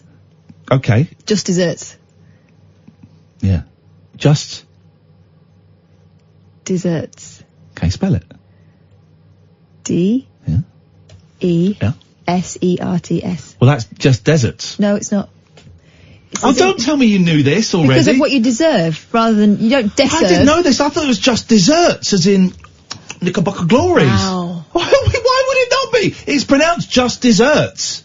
You got your. Have you heard of this phrase, Amy? I know the phrase, and I also thought it was desserts, like. Thank you. Plums. No. You plum. For the benefit of the people watching in black and white, I aggressively thrusted my middle finger towards Catherine in an American swear. I thought it was just desserts. Always thought it was just desserts, as in, Knickerbocker Glory, banana split. And it's not, you're right, it's desserts, but it's not deserts. No. It's as in deserved. Yeah. Okay, I thought that was an amazing thing. I was a languages student, right? I know you weren't, a manners student. Oh, you was. So that was a dingus. So now we want a doofus. We All right. Definitely want more doofus. Let's go to Sue. Good evening, Sue. A boy called Sue. Let's go to... We can't break the rules! We cannot break the rules! Good evening, Catherine. Hello. Hey, Catherine, you are officially a doofus. We might have to get the Pope chair out. I'd rather not. I believe her. I'm a doofus, am I? Oh, you are a doofus? Hang on. Sue? Yes? We can't have dinguses pretending to be doofi. No, I can't help. Johnny Cash named me. Johnny Cash named you, did he? Yeah. I'm gonna name you with my fist in a minute down your throat. Ooh. And then right up your jacksie. Oh. Do you beat women up? Beat women up. You're not a woman! Catherine. Also, mate, you don't get to joke about that. We do. Thank you very No, much. you indeed. don't. Thank you. Catherine. Good evening, Ian. Good Yes. evening, Catherine. Good evening, everybody. I'm just, I rang up because I'm a little bit confused with these job, coincidences or whatever you call them. You know the ones where you give everyone a correspondence job? Oh, yeah, yes. And mine was the spooky one. You haven't done it? You haven't given us any... have you got a I have. I've rang in a couple of times. Once I spoke to Catherine. Yes. But I'm not sure how you want this. Do you want it written and sent in? No, right, hang on, stay there. It's exactly how we do it. Hang on a second. You just stay there. Don't panic. Nobody panic. Here we go. Now it's time for our spooky correspondent update with... Catherine. That's with... Catherine. Okay. It's just that the other gentleman was saying No, and then you do it. Sent in. All right, sorry. So now I know what to do. I'll get it together and I'll give you a call. All right, hang on. That was a rather disappointing spooky correspondent update with... Catherine. with... It's better, to be honest, it's better than a lot of the correspondents. Some of them haven't even phoned up. No. They phoned up, Catherine, to get their positions, and then we never heard from them again. Just grabby. That's all they are, I grabby. will bring the book in when we come back from our break. I will bring the list of correspondents in, and we will name and shame, and maybe we'll fire a few of them off. We'll sack some of them off. Yeah. Right, okay. Sack. What I'm actually ringing for was things that scare you. You know, songs that scare you. Songs that scare you, yes. Sorry, you have to... I'm sorry about the way I'm speaking, but I'm having my teeth done. Oh, blimey. So it sounds awful. Hey, listen, you never have to apologise for the way you're speaking. I mean, we all know that everybody... People go, you don't sound awful. You sound tired. That's how you sound, Catherine. I don't think you sound awful. I am really tired. Never have to apologise for the way that you're speaking. Good. Anyway, yes, what really scares me, and I've never ever seen the film, is the Exorcist, the music from it, the whole thing frightens the life out of me. I hate it. Oh, please, thank you. I'm not playing anything. Stop it. I'm not playing any... Don't be mean. It's horrible. It really is horrible. This is the Halloween music. You can't tell me to stop it because it's not Tubular Bells by Mike Oldford. It's by John Carpenter. You can't. This is completely different. It's horrible anyway. It really is horrible. Why is it so horrible? Even if you've not seen the film. If you're in bed at night listening to the radio, which I do quite a lot, that suddenly comes on. They don't tell you it's coming on. No. That suddenly comes on. Tell you. And I just lay there and my heart literally starts thumping in my chest. And something happened to me when I was 14 to do that music. And it really frightens me. It really frightens me. But yes, I thought I would let you know that that's the piece of music that scares me. Wowzers. All right, Catherine. Thank you very much indeed. Thank you for that. I appreciate your honesty. It's Dingus. Next, we're going from boy, girl, dingus, doofus. Here's our dingus. It's Nigel. Hi, Guy. Hi, Nigel. Hello. Hello, Catherine. Hello, muffled Nigel. Pardon? You're muffled. Pardon, he says. Yeah, no, I just took my hand off it. What? What, your dingus? My master. We can't hear you very well, Nigel. Is that better? Exactly the same. Oh, hang on, I'll change ears. There we go. Put it Is near that better? Yes. It was your ear. It was your ear. I've changed ears. It was your My ear. You can hear me ear better now. I can hear your ear now, darling. Nigel, sorry. Yes, dear. Yeah. Yes, dear. Yes, dear. Hello, dear. Yes, hello. Hello, dear. Oh, it's Mrs. Doubtfire. Is it? I'm Mrs. Don't make me laugh. My ribs are hurting. I'm Mrs. Doubtfire. My ribs are hurting. Oh, no, dear. This is Mrs. Doubtfire. Who are you? I've been to the doctors. This might not be the appropriate voice to talk about a visit to the doctors. Oh, I'm Mrs. Doubtfire and I'm having a baby. Hello, Nigel. One day, Nigel's going to start the phone call in the one spot in his house that he knows gets a phone signal, and he will stay there, and we won't have to have this conversation during a phone call. Let's see. Are you there now, Nigel? Yeah, is that any better? Yeah, is that the spot you're normally in? Yeah, Could you always start the phone call in that spot and stay in that spot for the phone call? Yeah, it's just the house, really. That's terrible. If you could just always, when you're coming on, be in that spot and stay in that spot, please. I rang up to say that it's my mum's birthday on Tuesday. It would have, if she'd have been here. Yeah. And I bought her a card yesterday. Beautiful, in memory. beautiful. Yeah, 'cause she liked flowers, so I bought a flowered card. And, Perfect. I was doing a concert because my ribs are so painful, and I might have a broken one, which she said you can't mend anyway. Yes. I'm in a lot of pain. I can't sort of move about very quick. I can't do my concert until after my ribs get better. Postpone that until you get a bit better, I think, yeah. Yeah, because I've got to stand up on the stage for an hour, and I couldn't do it with the ribs hurting as well. So anyway, so in memory of my mum, I'd like to sing her a song tonight for her on Tuesday. Okay. Well, we're not in next week. No, so I might as well do it early then. Well, you could do something now if you want. Yeah, I'm going to do something. I've got something lined up, and Kylie Minogue made me top fan on her page with a tick. Okay, I think that happens automatically if you visit their pages a lot. It's done by a computer. I don't very often, only a couple of times. Well, it's done by a computer. But It won't have been her, because I've got top fans and I didn't know anything about it until someone said, "Oh, I'm a top fan." I said, "I don't know what that means." It's a new thing. You get a badge or something. Yeah, on Facebook does it automatically. Yes. Yeah. Okay. But she must look at her Facebook. Not necessarily. Not necessarily. It's very, very unlikely. Oh, I see. Sorry. Okay. Sorry. I've just got to be. Emily will think I'm being cruel, but there is a reason for it. There is history. I'm still seeing. Yes. Still seeing Claire, my girlfriend. What's her name? Claire. Claire. Claire. Back to that spot, Nigel. You're breaking up. I saw my girlfriend yesterday. Yes. And I'm seeing her tomorrow. I'm going to see her tomorrow. Last week when I was more than happy to buy you some shopping, more than happy to do that. Yeah. Although that's the last time. I'm just asking, and this isn't really any of my business, but it kind of is a little bit. Could you not have asked Claire to help you out with a little shop? She's not. She's a bit hard up at the moment.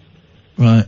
And I'm just going into the kitchen. Okay. And you're not giving Claire any money or anything, are you? No. She doesn't ask me for money. No. Oh, okay. But she's hard up. She couldn't have helped buy you a couple of ready meals or something. Well, I didn't like to ask. Really. But you didn't mind asking me? Well, I will next time. Yes.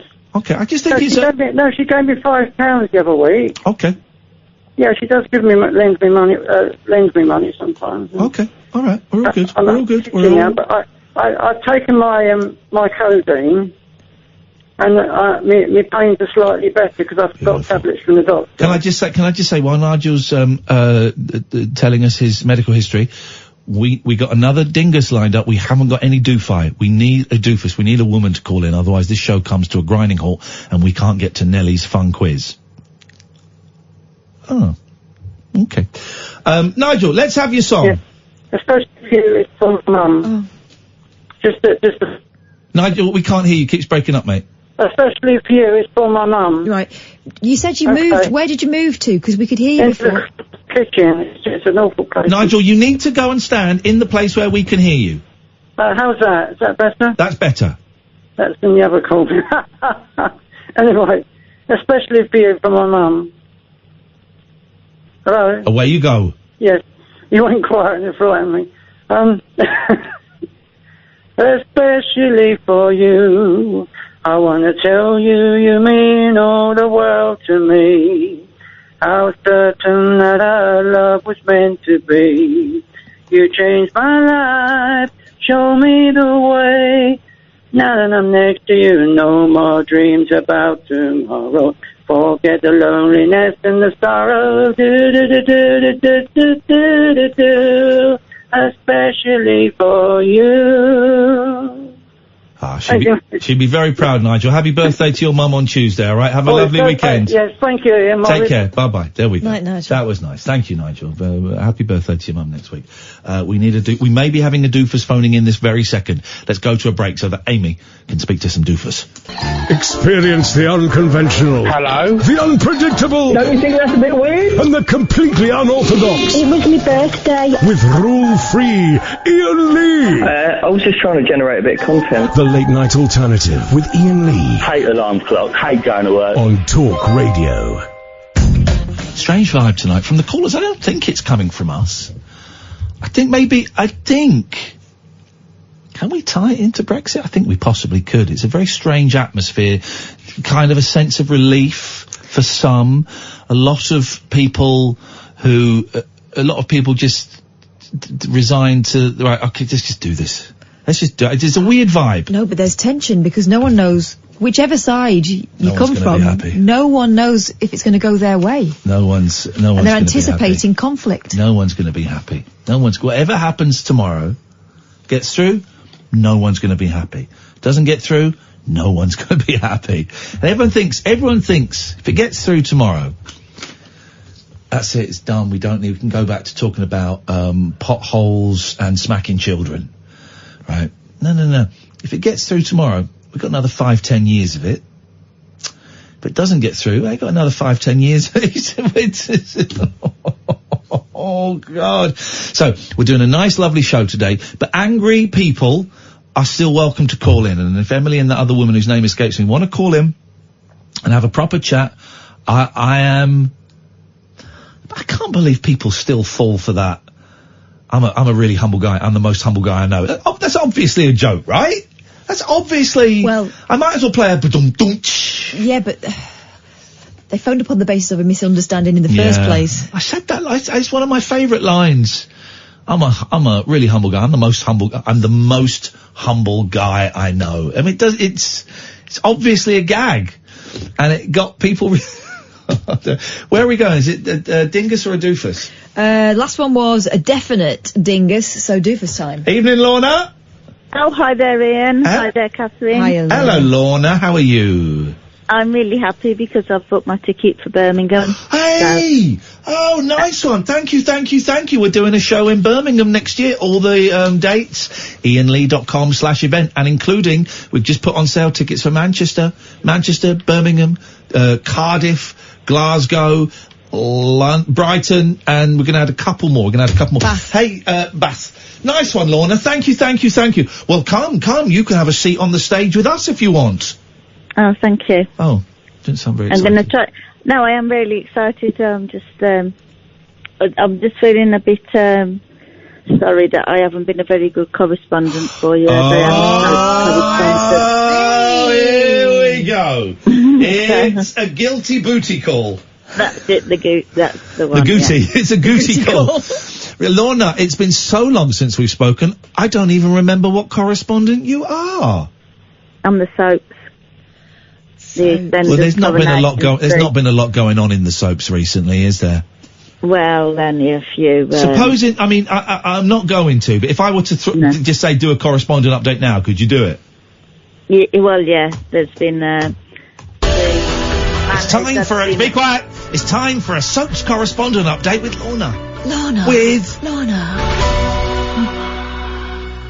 So Aaron's feeling heartbroken that, Robert's handed himself into the police in Emmerdale.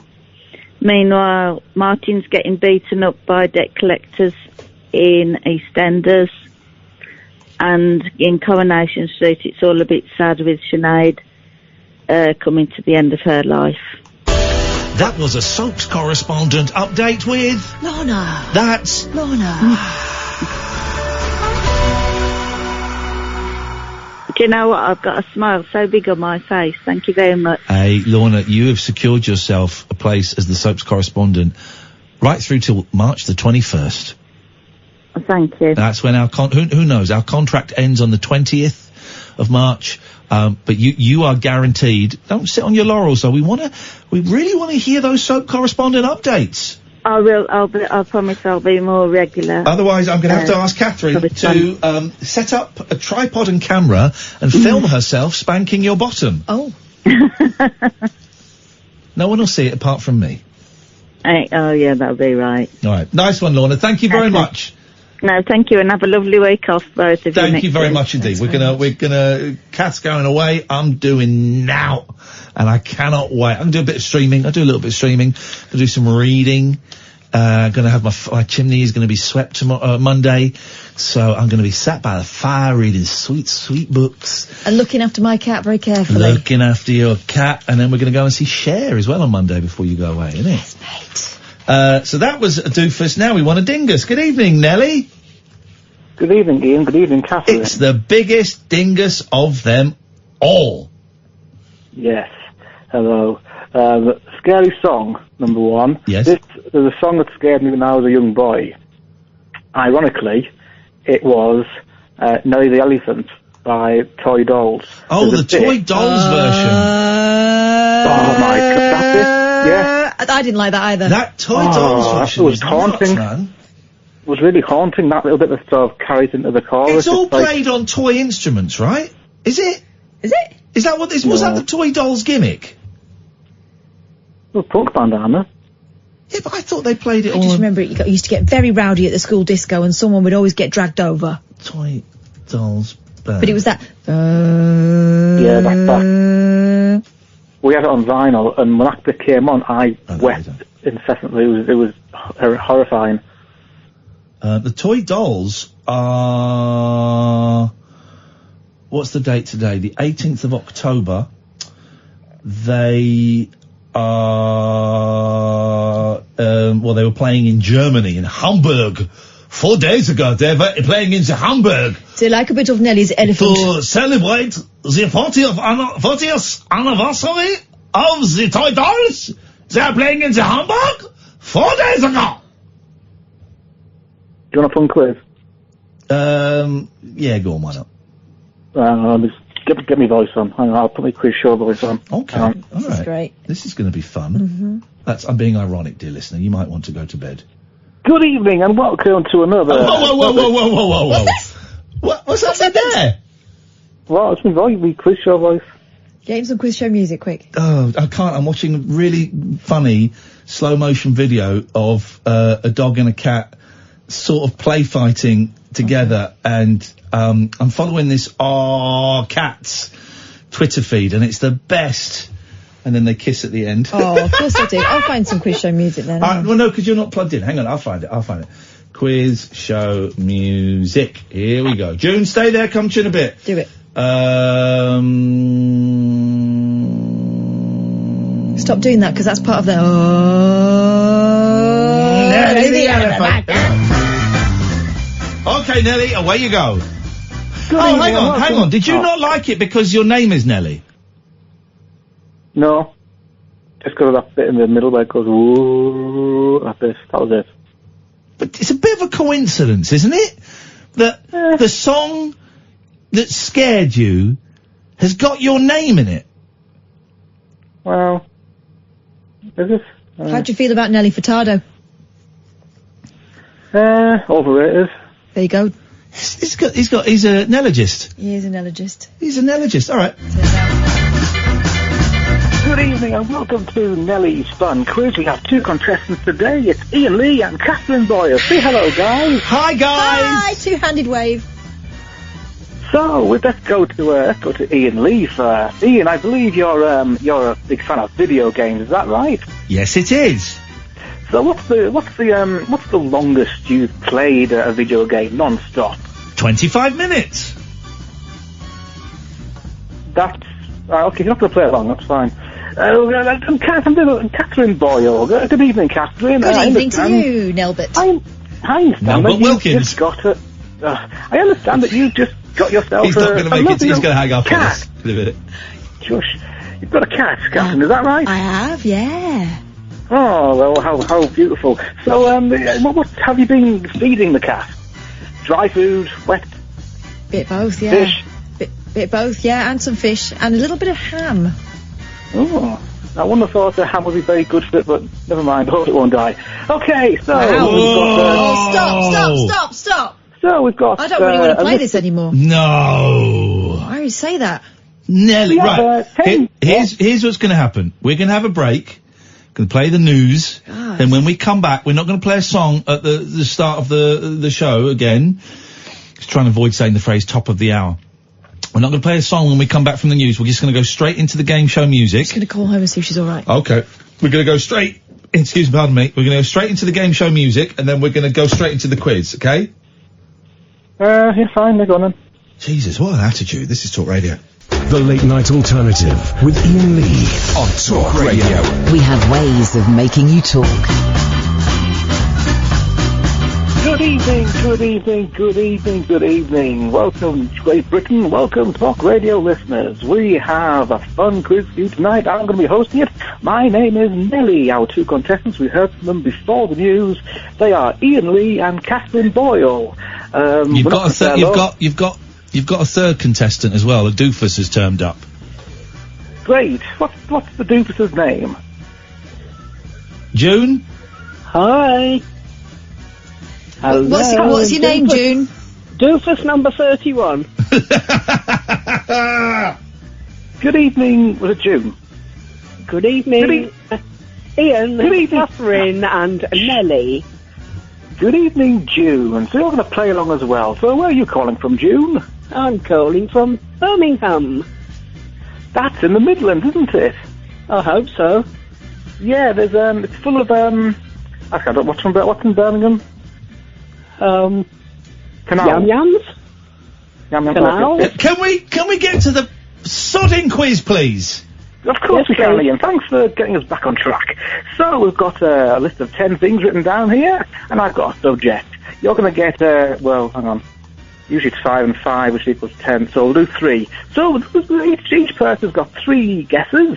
We're going to go, Ian's going to go first, because obviously he hosts the show, so he obviously gets Can we please just do the quiz? I don't want any more words, just go into the quiz.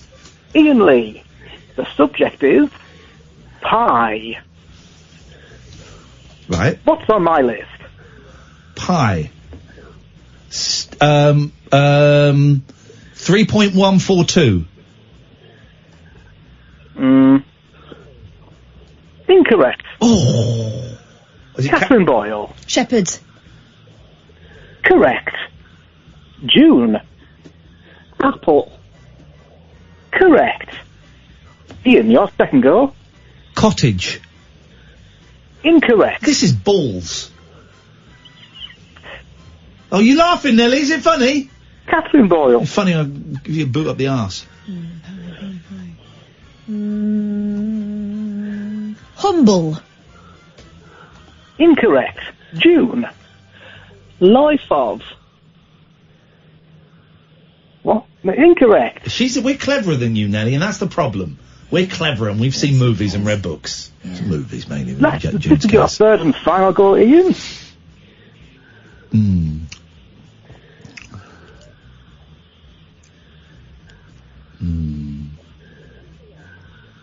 Custard. Dumped it. Dumped that. No one heard that, so just watch it. Catherine Boyle, your final go. I dumped that. Sorry you heard that, June. It's okay. You liked it. Pork. Correct. Yes. Catherine, you have 2 points. June, you need to get this right. It's tender to sudden death. Of course June's going to get it right, because he fancies June. Steak and kidney. You're going for steak and kidney? Uh-huh. Correct. Yay. So, June, you have 2 points. Catherine, you have 2 points. Okay, so that's that Ian over. doesn't. So, we're going to go with sudden death. So, back to Catherine.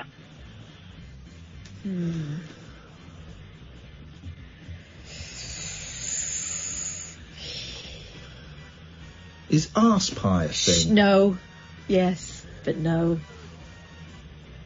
Okay.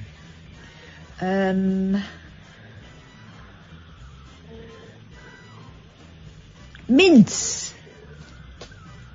Mince pie? Yes. Oh, my favourite. Catherine, you know your pies. It's correct. By the way, anyone wondering where is this the 10 most popular pies? Is this the 10 best pie? No, it's the first 10 pies that Nelly could think of when he wrote a list for this stupid quiz. I like pies! June, get this right. We go even further into sudden death. Pork and egg or gala pie? I like a gala pie. Well, we had pork pie earlier. Yeah, gala pie. Do we also have gala pie? That is incorrect. Yes! Catherine Boyle, you're today's winner. I'm the pie Congratulations. master.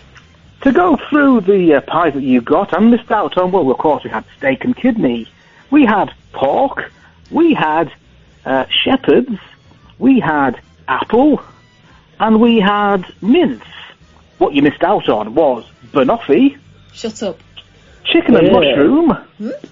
Yeah. Corned beef. What? Corned beef pie? Tweety. Corned beef pie? You don't get corned beef pie. Yeah, corned beef hash. You can't get a corned beef pie. Yes, you can. Corned Get beef. corned beef pasty. Corned beef hash. Pie. You cannot get a corned beef pie. You can get the corned beef pasty. Can't get a corned beef pie. You can get a corned beef pasty. I don't even believe that. Oh, you can. Try Greg's. No, Then that's you've got Tweety. Okay. And the final answer, Ian, you were close. 3.14159. Oh, get stuffed. Get stuffed. Everybody connected with that. Get stuffed. Get stuffed. Get I stuffed. won. I got pie. I got pie. I got pie. Let's go. Have you though? Because I'm starving. I'm so hungry. We had chips. We went to a proper chippy. I should have had pie. And we had a small bag of chips, but they were massive. Mm-hmm. You had a sausage. I had a battered sausage. Yeah. I had a pickled. I love a pickled egg. Can of fizzy pop each. And we sat in my car. It was like, sort of being 17 and suddenly you get to drive mum's car, but you don't really know what to do with it. So you just go and have a bag of chips. Oh, it went half good, wouldn't it? My car's going to stink when I get in it, but I don't care. It does already, so. Sorry? Because you go for it, don't you? Okay. I have a medical problem with my anus, actually. And I'm going to bring in a doctor's note. Pablo! Hello? Hang on. What? Yeah, we had a... Oh, right, okay, fair enough. Pablo? Wait, he's not there. No Pablo. Let me just try, let me see if I put him there. That won't do anything, will it? Pablo? Okay, he's gone. That's the end of, so does that count as a dingus or not? That does count as a dingus. Alright, so we need a doofus. We need a woman to phone in now. Yeah. We did well. We got to 10 past midnight with that flimsy concept. Yeah. And finally my pie knowledge came into play. Let's do some of these, let's do some of these stories that I've had on my computer for ages so I can close some of the windows down. Let's see what we've got. I've had these stories open for weeks and weeks and weeks. We did the cat. We did the cat, didn't we, in the luggage? We did that yesterday, right? That one can go. Done that. Right, here we go. Mum fights laughter during wedding speeches after seeing son's hilarious drawing. All right. You think we know where this is going? The son, I mean, technically a son shouldn't be a wedding. That should be coming minimum 11 months after the wedding. Minimum. So having a son at the wedding, call me old-fashioned, but Old-fashioned.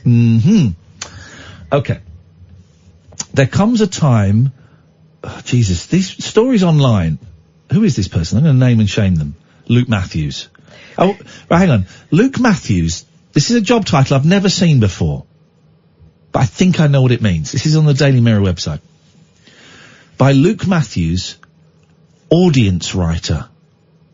Oh. What do you... Let's click on Luke Matthews and see what comes up. What do you think... Luke Matthews... Here we go. Oh, okay. I would have thought it would have just someone just sending stuff in. Oh, like a member, yeah. Member of the public. But it says here, I've clicked on his name, based in London. Luke Matthews. Luke is an audience writer for Mirror Online. Previously, he worked as a social media editor at the Mirror and a news editor at regional newspapers. Okay. Let me tweet it. He's a good-looking guy. He's a good-looking guy. Let me just tweet him. Hi, Luke. What does audience writer mean? Thanks. There we go. We'll find out. Oh, we're learning something. Let's go back to the story that Luke has written. And he's obviously, maybe it means he's in the audience of a very noisy concert because he's missed out a few words. There comes a time our adult lives when all of our friends seem to get hitched around the same time twice in this first sentence, and the weddings start rolling in. Oh.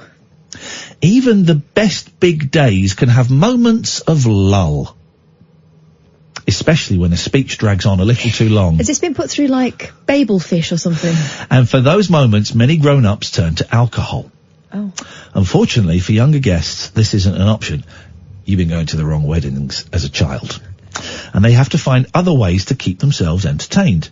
Before the knee sliding across the dance floor could begin, yes! 5 points for mentioning that. 7-year-old schoolboy Jacob Francis was busy colouring in during the speeches at a recent wedding. It wasn't his mum's wedding. When he ran out of things to colour, he decided to use a template of a 2-tier cake to draw one for himself. His mum, Hannah, 30, from Gillingham. Gillingham? There's two. One's a Gillingham and one's a Gillingham. Which is it then? Well, I went for Gillingham. I'm guessing Gillingham. Okay, fine. Is it Kent? Doesn't say. But the arrogance. Swagger. I call it sass. Here's the thing. Idiots phoning up to have a go at me for the arrogance, and yet you. They know I'm right. Laughed at the picture, right? Yeah. You want to see the picture? Yeah. That's his picture of a wedding cake. Ah, okay. Comedy penis. He's 7. But then he drew fruit all over it. So it looks like pubes. Thanks for spelling it out. Hannah, who works as a lunchtime supervisor, said, I was trying not to laugh, in Gillingham, said, I was trying not to laugh when Jacob showed me as I didn't want to hurt his feelings. As soon as I saw it, one thing sprang to mind. I bet it did, you mucky mare. And when he added the fruit, I thought it was even funnier, as it looks like something is wrong with it. My husband Glenn and I have been laughing all week, and our friends think it's brilliant too. This picture isn't going to make this picture isn't going to make into on the fridge, but we will definitely keep it in a memory book for him to look back on when he is older.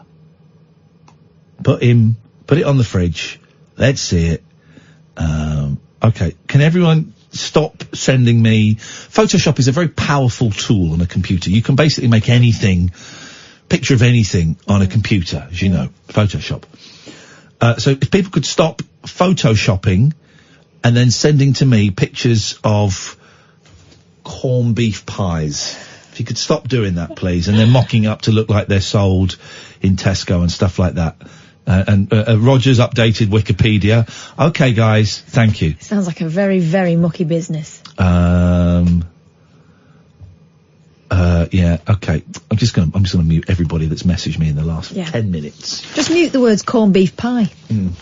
Pablo, Pablo's back. We can't come to you now until we have a woman phone in, I'm afraid. It's the rules. It's the rules, so we need a woman to phone in. 0344 499 1000. This is the Late Night Alternative, weeknights from 10 with Iain and Catherine on Talk Radio. Unmissable late night radio with the original king of unconventional conversation. Make contact with Iain Lee. The Late Night Alternative with Iain Lee on Talk Radio. Really? My belly's knackered. Can I have a look? Hang on. Fixed it. Fine. We need Pablo, we cannot come to you until a woman phones up, I'm afraid, but what we can do is we can phone out. I just want to phone, hang on a second. Just want to phone Sam, who answers the phones. No disrespect, Amy, but we asked him to remember some words the other day, and I wonder if he's remembered them.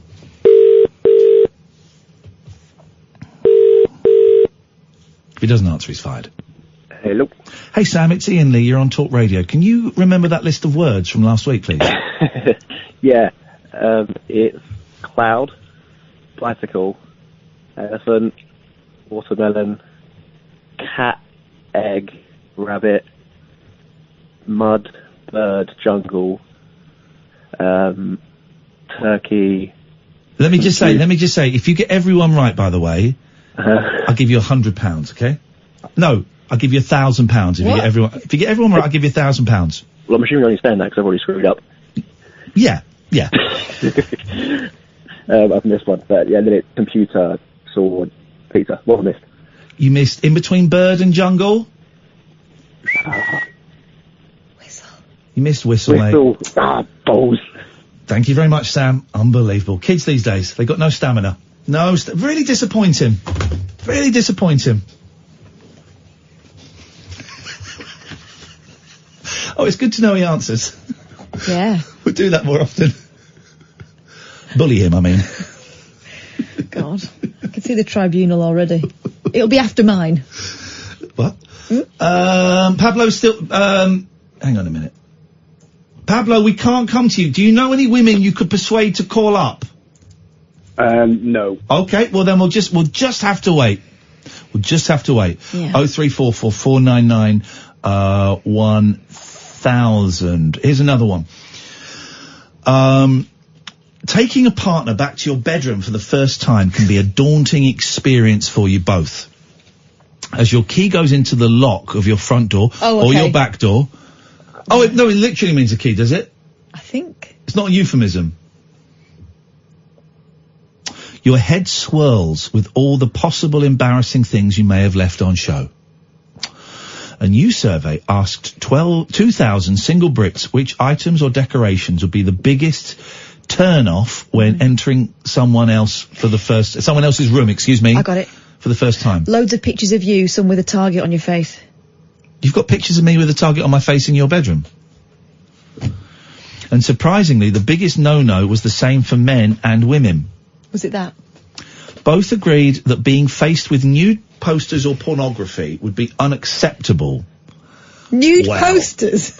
Well, I remember the days of the Athena posters where two naked gentlemen were holding a baby. Nothing wrong with that in the 80s. I remember the one of the tennis player absent-mindedly scratching her rectum. Somehow that was sexy. Although so both agreed that being faced with nude posters or pornography would be unacceptable. Although women were more adverse, with almost half putting it top compared to 22% of men. A man going into a woman's room and there's nude posters on there. In the research, the top 3 turn-offs for women is completed... In the research, the top 3 turn-offs for women is completed by dirty rooms, yeah, and clothes or mess on the floor. When they say mess on the floor, do they mean untidy? I think they just mean all kinds of detritus. Okay, well, here's the thing. My bedroom floor it's quite tidy, except in one corner I have my eldest cat's food and water. Yeah. And then right by the bed, by my side of the bed, there's just like loads of magazines and books and stuff. Really? No, just like... Old-fashioned? No, like music magazines and stuff. No, God, no, but no. But where I've just like started and then just like tossed it off. No, I've started and then I just couldn't be bothered to finish. Anyway, there's that. But that would be alright. For men, it was teddy bears and posters. Any posters? That would see them most likely to head for the door. In terms of overall decoration, still waiting, Pablo? Fair enough, yeah. Okay, no, he accepts it. And you have to respect that. You have to... respect to you, Pabs. No, I appreciate that. There we go. Stop talking to him. I'm just telling the guy I respect him. Well, don't, because you're putting him on. You're letting him down. Stand by your principles. You are letting him down. Why? Well, you are woman. Me, I'm woman. You are woman. Hello, I'd like to buy some cheese. No, you are woman. Yeah. Yeah, exactly, and you is letting him down. Oh, sorry. Sorry, everyone. In terms of overall decoration, 10% of people surveyed said the style of the room would have a significant effect on whether the date would end with anything other than a friendly handshake. Well, if you're going into their bedroom, you're going to have a friendly handshake. But if you go in and you've got, like, football bedding or, like He-Man sheets. Here we go. Anyone hoping to score should avoid inspirational quotes such as live, love, on the walls, which was specifically singled out as being tacky. I don't need a written reminder to live. They should put something more fitting to the bedroom in there. Bonk, bonk, bonk.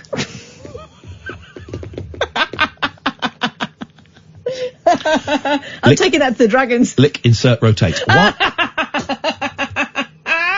One man said, I don't like textured wallpaper or signs telling me what to do in each room, e.g. relax, bathe, sleep. Well, bathe in the bathroom, sleep in the bedroom, relax in the relaxing room. A small portion of women said toys relating to fantasy or science fiction, such as Star Wars or Harry Potter, would be a turn-off, along with football memorabilia. Whereas my picture signed by all four monkeys and a series of gold discs is a great turn-on for the many ladies what do come upstairs to do the cleaning in my house. Just one. When heading into someone else, I'm going to read it as it's written, guys. Heading into someone else? When heading into someone else's room, men said they didn't want to see condoms, dildos, or sex toys lying around. No, they want them tidy in a rack. In size order. And pink decor was also on their list of things to avoid. Well, that was a fun story. We've got a real insight into the minds and the genitals of men and women who responded to that survey by that company that I will have not named. I will have not named. It's like I've written an online story. We haven't got any women, Pablo. Pablo, I don't know if this is because I think he's putting them off. I think he's intimidating Well, them. this is it. Maybe. Easy, Catherine. You're painting me as a Don't villain. you tell me what to do. Mate, we can't actually let you speak, mate. We can't let you speak, mate. I've got your fader open, but I'm doing it because I trust you. But I can't let you speak. Maybe they are not calling in because they don't want you on the air. I've got your fader open, but that's a matter of trust. You cannot speak. Technically, it's noise. It's a matter of trust. Broke it. What film is that, The Circle of Trust? Oh, the Meet the Parents. Oh, it is Meet the Parents, yeah. Gaylord Fokker. It doesn't really stand up these days, days, does it? But I do remember that film gave my dad a lot of dreams about what he would have done if he'd have had the money and the technology when I was courting. Did your dad ever smoke pot? Not that I know of. Ask him. Phone him up now, don't tell him he's on air. If we were Americans, we'd phone up your dad now and not tell him you were on air. Yeah, and ask if I was him, an American, I'd phone up my dad. I wouldn't, because he wouldn't be my dad. And I'm a bit scared of him. I'll phone him up. No, don't. Hey, hi there. What's his name? Peter? Yeah. Hey, Peter. Hey, Petey. Hello. Hey, can I speak to Peter Boyle, please? My name is, Officer San Francisco from the LAPD. I gotta ask you a very important question. The phone is connected to a lie detector test right now, sir. So you cannot lie. Have you ever in your life smoked a doobie? Pot. Herbs. Have you ever smoked herbs? Have you ever smoked the greenbacks? Not the football team I'm talking about. The marijuana. Answer honestly, sir. And then he'd go, all right, yeah, I've smoked a bit of weed. I've smoked a bit of weed. And I go, you're on the radio, yeah, man! I don't think he has. I bet he has. No, because he thinks of it as drugs. Well, it is drugs. I know, but he thinks of all drugs as bad. That pot is the same as heroin. Yeah. Yeah. Yeah. Hang on a minute. I think we can do a technical. I think we've got Beatrice on the line. Oh, hang on, Beatrice. Hello, Ian. I'm gonna go with it. Hello, Ian and Catherine. Hello, Beatrice. Hello. I'm just wanting to hear what Pablo had to say. Hang on. Pablo? I'm a lady. How do? Okay, well, it's not the same person. So that's a start. Pablo, say hello to Beatrice. Hi, Beatrice. You sound lovely, by the way. Thank you very much, Pablo. Could you sing a song at the same time? Yeah, well, It does feel a little bit like Keith Harrison Orville at the moment. Oh, sorry. Well, Beatrice, have you got a preference, or? How about I'm Forever Blowing Bubbles? Oh, you know. Yeah, I can do that. It's a very feminine song. I'm Forever Blowing Bubbles, pretty bubbles in the air. They fly so high. They're not spoken at the same time yet. Yeah, just like my dreams, Constantly. fade and die. I'm not that good, Ian, to be fair. All right, Beatrice, thank you. That's it. That was just to end this torture. That was a woman that phoned up. It's a man. Pablo.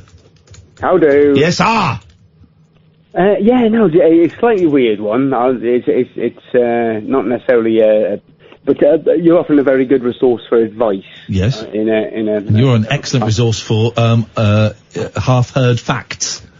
Yeah, well, that's it. I'm a generally almost there. That's going to be on my gravestone. Almost there. But almost there. Your love is almost there. Is that Howard's Way? It was Howard's Way, yes.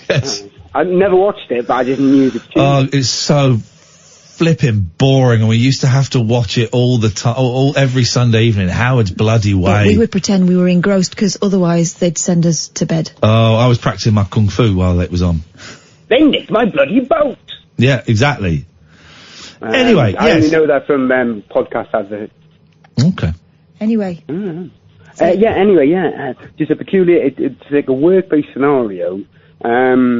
I had a trainer at work who is like a qualified, mental health, university lecturer for all things, mental health and learning disability and the like. And just the other day I was in for training with this person leading the training session, and I popped outside for a vape. Vape, sucking on a robot's dick. Well, no, to be fair, I go from one of these kind of smoke fags, man. Smoke fags. Replaceable capsule things. Smoke fags. Smoke tabs. That's why I'm doing blew his vape right in my face today. And then you came away smelling of juicy fruit. Yeah, but that was his breath. No, I only do the tobacco, synthesized tobacco. Otherwise, I'm not gonna. Vapes give cancer to lung cancer and bladder cancer to mice. Yeah. Well, I haven't smoked any mice recently, so okay, all right, fair enough. Let's get to the point of this. Yeah, to the point. But I was outside with this person who is technically not directly qualified in being somebody who can make medical diagnosis. What do you call that? Diagnoses. Diagnoses. Thank you, Catherine.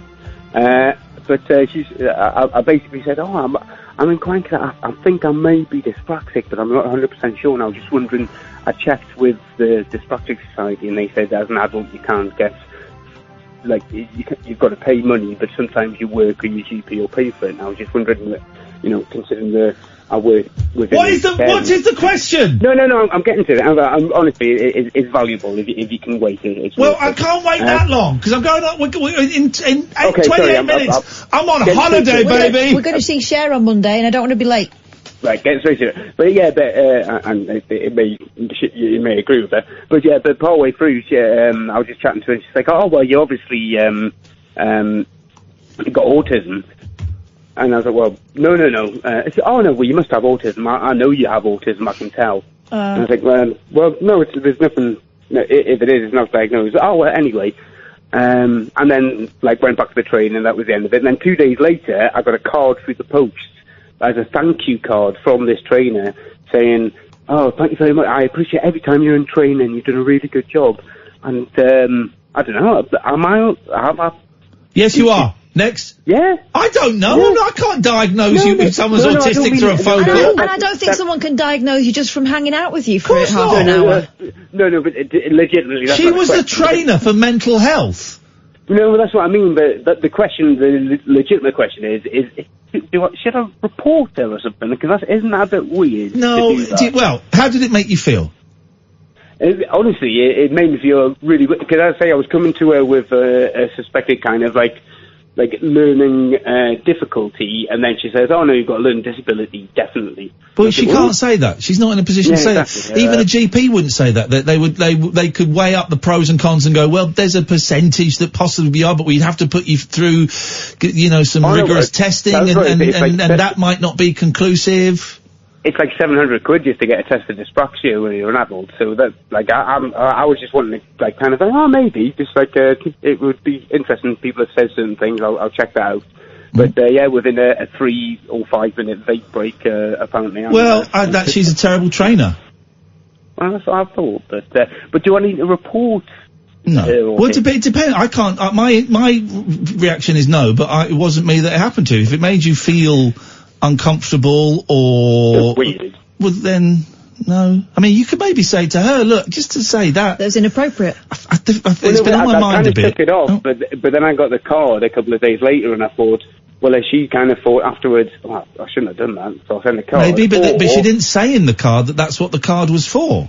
Well, no, exactly. So I think either the card is enforcing what she was saying, and is basically giving me a pat on the head because she thinks I'm in some way. Well, now you're twisting your melon, and you don't know that. So I think you should speak to her. I don't, but choose discomfort over resentment. Pardon me? Choose discomfort over resentment. Which means you're giving it a lot of headspace when actually maybe the conversation would help. Yeah, no, I appreciate that, but it's... Yep, excellent. Well, listen, we're going to cheer you up. I'm going to cheer you up with something. This sounds like the closing down music for computers. It's not. Always there, your love is always there. No sea could ever divide the love we share. It's always there, like spark in your head. Stop it! That was romantic, and you had to go and spoil the mood. Marty Kane, isn't it? Marty Kane ruined it. Marty Kane died, did she? No, Marty Webb. That was Marty Webb. Who's dead? Which of the Martys are dead? Marty Kane died. Marty Kane died, yeah. Marty Webb? Wasn't she Cliff Richard's daughter? What? Who's Marty Webb? She's still with us. Marty Webb. What was her big hit? Oh, hang on a minute. This is from an album called Marty Webb Sings Small Screen Themes. Okay? So, hang on a minute. Marty Webb. Hang on a minute. This could be the greatest album of all time. Well, we know... The Martys used to have TV stitched up, didn't they? Marty Webb, Marty Kane. They were always on. Wait, no, so Marty Webb sings TV themes. It's Marty Webb. Hang on a minute. Forget the rest of... Pablo, what are you still there for? I was just listening now. No, we're finished. Right. Let's go to Marty Webb sings small screen themes. Marty Webb sings small screen themes. I'm hoping there's some themes on here that don't normally have lyrics. Yeah. And, anyone can That's on there. That's on there. What is the track? Do you think they've done Emmerdale Farm? This used to be Emmerdale Farm. So, always there. To have and to hold. Oh, she does. I could be so good for you. Anyone can fall in love. The Cheers theme. What's someday soon? Moonlighting. It looks like a terrible album. Manny, we can't talk to you until we speak to a woman. Tell me about it. You know what I mean, brother? Mm-hmm. I need to speak to a lady. I need to speak to me Hello? Excuse me? Hello? Hello? Hello, what's your name? Mary. Mary? Yeah. Hello, Mary, how are you doing? Alright. Go to bed. Yeah? What's You going? shy? You a bit shy, Mary? Oh. Yeah. What did you call in for, Mary?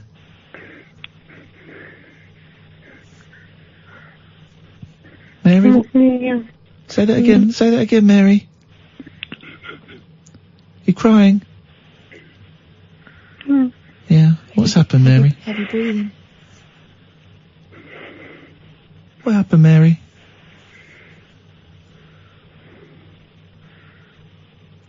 It's okay, Mary. Don't worry. Take your time, my love.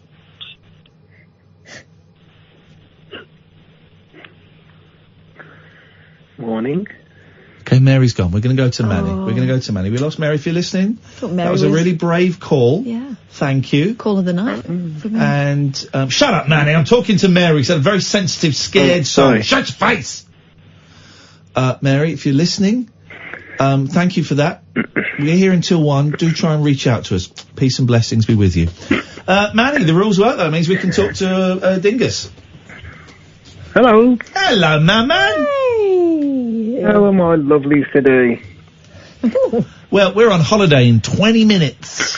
And That's not bloody good, is it? What? That's not bloody good, is it? Bloody good for us, mate. Isn't it? It's not good for your listeners, is it? Who cares, mate? It won't be good. No, who cares? Are you going anywhere nice? Hang on a second. We've played this before, but thank you, Pete, for reminding us of this. This is a classic. Hang on. Stay there.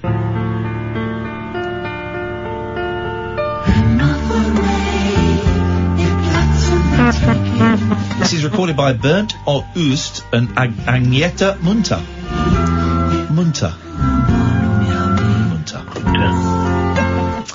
Yes, Manny. No, I'm staying at home, looking after cats, and playing video games.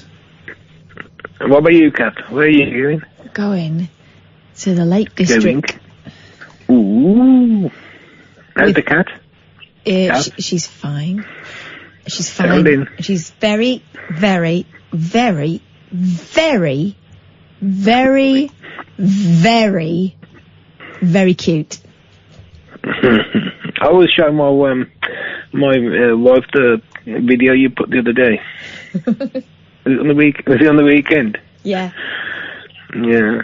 I'm kind of obsessed with it, but I'm trying to be a bit more restrained on Twitter because I don't want to be that woman, mad cat woman. Who was drunk? You or the cat? Both of us. Hey? Both of us. Anyway, Manny. What do you want?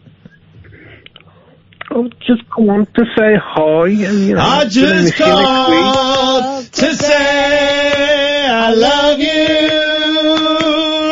and I mean it from the bottom of my arse. I knew you were going to say that. You're such a child. Everybody's going to miss you next week. Not everyone. Not everyone. There'll be some idiots that listen every night but are too afraid to phone in, that'll be phoning in with their dull calls. Or there'll be some salty tweets. Oh, you know that woman that phones you, the one with Leroy. Oh yeah. I blocked her on my Facebook page today. Well, you know the other day when you was off. Yeah. And Howard was in. Yeah. Did you listen to Howard's show? I listened to bits of it. I listened to bits of it. What did she say? She said, ooh, he doesn't believe me. He doesn't do. About her black boyfriend, Leroy. Is that Mary again? Mary? It's Mary. So that was the call we had on before you. Oh, I know she's moaning. He doesn't listen. He thinks I'm lying all the time. Oh, well, who cares? Exactly. Anyway, Father, we have a good time. Thanks. All right, bye, Manny. Love you. Love you more. Did we do that break? Thank God. Tales of mystery and imagination on the radio show that does things differently. Dolly Parton, I listen to a record all day long. The Late Night Alternative with Iain Lee. I'm a nut job, but not that kind of nut job. On Talk Radio. Honest to God, it's the new Breaking Bad. Oh no! I'm going to the Euro Gamer Expo tomorrow. What does that mean? I'm not really sure. It's a big video game thing. Big old thing. Taking the boys. My brother-in-law is coming with his kids. I like him. Yeah, because we'll have a... Excuse me. Gonna have a laugh. Probably spend a few dollars, a few bucks, a few pounds. Probably buy some rubbish. You can't stop me. I'll be there. You can't stop me. I'll probably come away with some crap. That's what I do. But if anyone sees me and has got a stall there and wants to give me free stuff, yeah, okay, wicked. That's great. I love it. Like games and stuff mainly. I don't want, to. If you see me there, please feel free to come and say hello. My kids find it hilarious. So, come and say hello and stuff. I'm cool with that. So often with stuff like that, I have to get people afterwards going, I saw you, I wanted to come and say hello and I didn't. I don't mind as long as you're not a dick. I think sometimes when someone's with their kids, people are respectful. And I that's get good. that. But if those guys get on my nerves all the time. Geez, so, forget that. Yes, Dan. Hello, Ian. Hello, Kath. How you doing? Very, very well, Dan. We're going to break a rule of a lifetime and we're going to follow a dingus with a dingus. Double dingus. Yes, dingus calling. First of all, thanks again for having me a few weeks ago in the studio. It's about 6 weeks ago. Oh, blimey, it's you, Dan. Of course it was. Flipping out. That was ages ago. Absolute pleasure. Yeah. You're not phoning up to tell us you caught something and you're suing us, are you? No, I'm ringing up about something you mentioned 3 Wednesdays ago. You were saying that you wanted to mentor someone trying to get into radio, and I was wondering if you'd like to be my mentor. You're too old. Yeah, okay. No, I don't know. No, but listen, you've got my details and stuff. I'm happy. I'm not going to be your mentor, but I'm happy to, you want to chat about stuff, you can email me and I'll reply and I'll listen to stuff and stuff.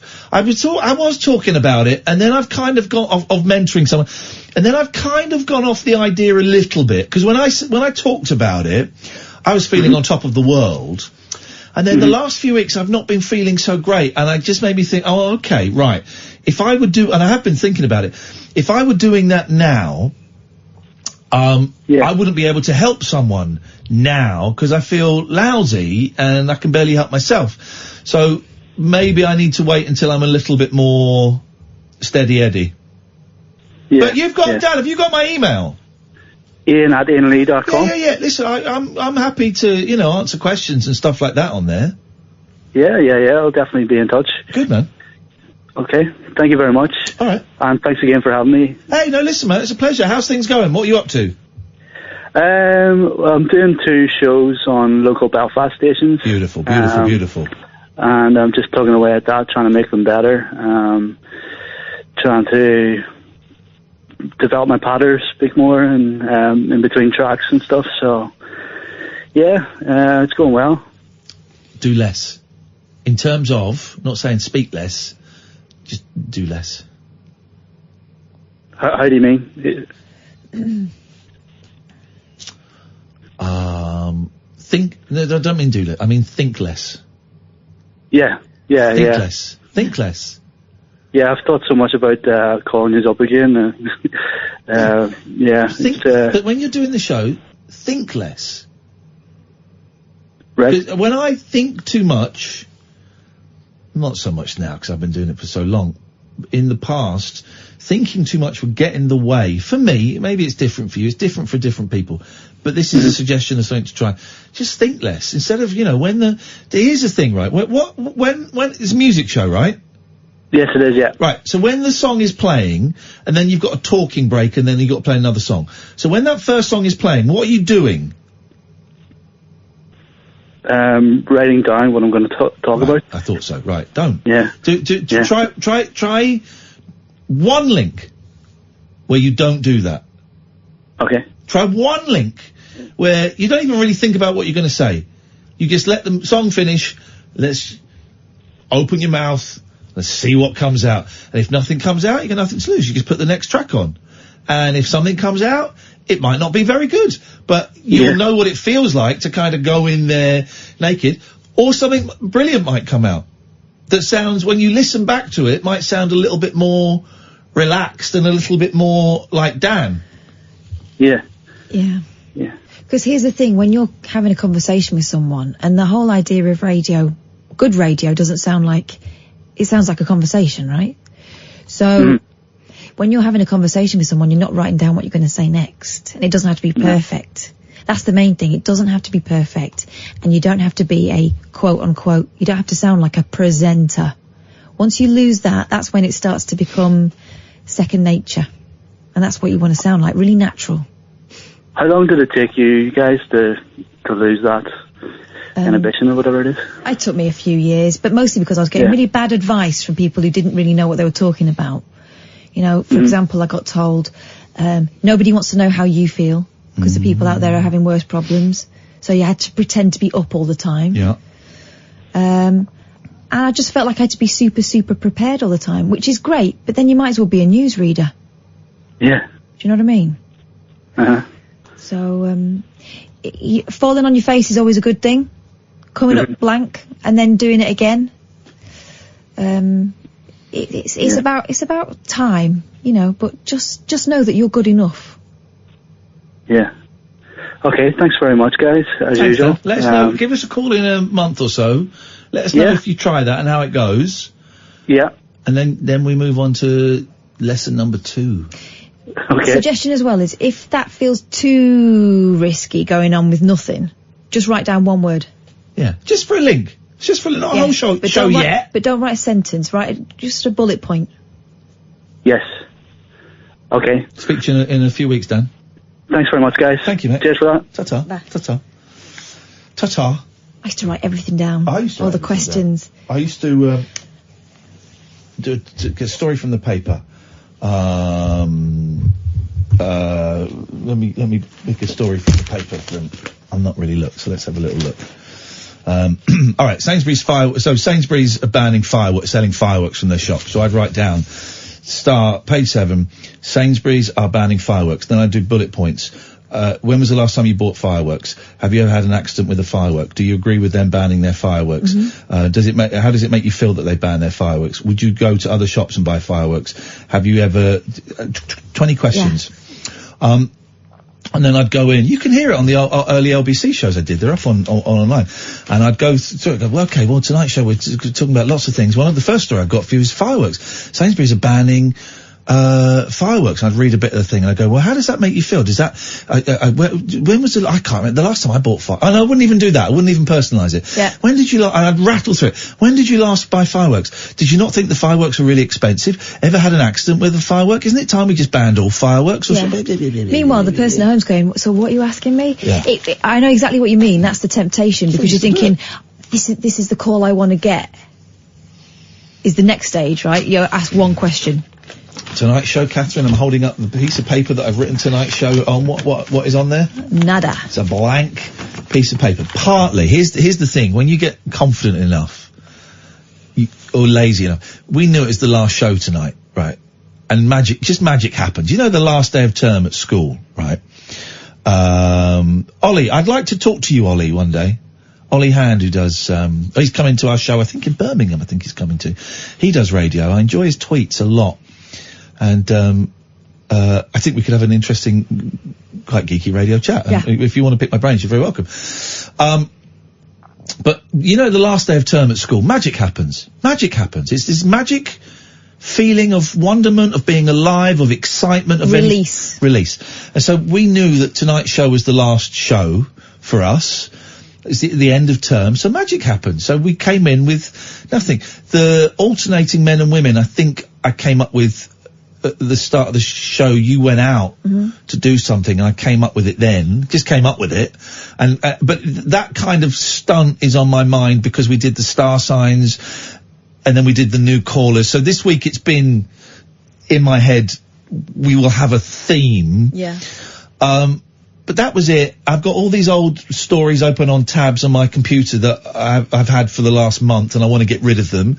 So we did a couple of those. The boy girl thing worked. Thank you everyone who's run with the kind of themes this week, because it makes it easier for us. But I think sometimes having it a bit more loosey-goosey means that you can change direction whenever you want to. You hear a lot of radio presenters who've got a very fixed idea of what they want to do. Yeah. This hour we're doing this, next hour we're doing that. Yeah. And they miss really interesting parts of conversations because they don't pursue them because it's off the track. By the way, excuse me yawning, I'm so sorry. This is how we do it, right? There's loads of other ways, infinite number of ways of doing it, and I will tell you that this show that you love and covet so much, we have the least number of listeners on the daytime schedule. Oh, it's a nighttime show. Of course you're going to have bad, low listeners. Well, you compare it to other radio stations doing terribly. Here comes Martin Kellner. Hello. Hello, Martin. Yes, I hear you're doing mentoring now. Do you want to sign up? Yes. Can I say, how much does it cost? Money. Media training. My fee is £325 plus VAT per hour. Brilliant. How many hours? Do you book me in for 10 hours? 10 hours will do me. Okay, yeah, you get free back rub. I'm hoping very much to get my audience something to double figures by the end of the year. Oh, no one listens to our rubbish either, but Well, they do. I've enjoyed it tonight because a lot of the time I can't hear it because I'm doing something else or I'm because you're asleep. We know what you do. Right. That's the other thing he's doing. But tonight I wasn't sleeping, so I heard it. It was all fascinating. It's brilliant. Oh, well, thank you very much indeed, Martin. I enjoyed it What's very much. on your show my tonight? show? Well, we're talking about the big story, obviously. The big story is Gaza. Got off with it. Yeah. Tried to give a fat lass confidence. Oh, blimey. Did you not see all that? Martin, not using language like that, Martin, my God. I know it's unusual for your show for bad language to crop up. Terrible language, yes. Yeah, but that's what he did. It was a fat lass on the train from York to... Martin, York you can't say fat lass. Come on. I'm quoting. It's a quote from Gaza. Well, he was a fat lass. Is that his true? I was trying to give it a bit of confidence. Okay. And you do find them between York and Newcastle on the train. It happens. Yes. So, we're obviously, behind him all the way, giving these ladies confidence. So we're talking Gaza. Right, okay. So you can say what you want as long as they're big girls, is that right? No, it's the confidence. It's the confidence. My daughter was actually outraged by the Gaza thing, but he was. The case is over. It's cleared. We can say what we want. Yeah. Well, so good luck with that. Thank you. So we'll be talking about that. Yeah. We're doing the Lawyers Film Club. Oh yes. I've not actually got all the order of what we're doing, but we're doing the Lawyers Film Club. I've got a fascinating thing about rabbits, which may crop up in the show. Oh, and there was also an English woman won the porridge. You can see we're avoiding the Brexit as much as we can. Yeah, but the English woman won the porridge thing. I saw which that. Is amazing. It's using only water and salt. Water and salt, and Malden salt it was. And Martin is up next. I've got no idea who's in next week for us. I don't care. This is Talk Radio. This is Talk Radio.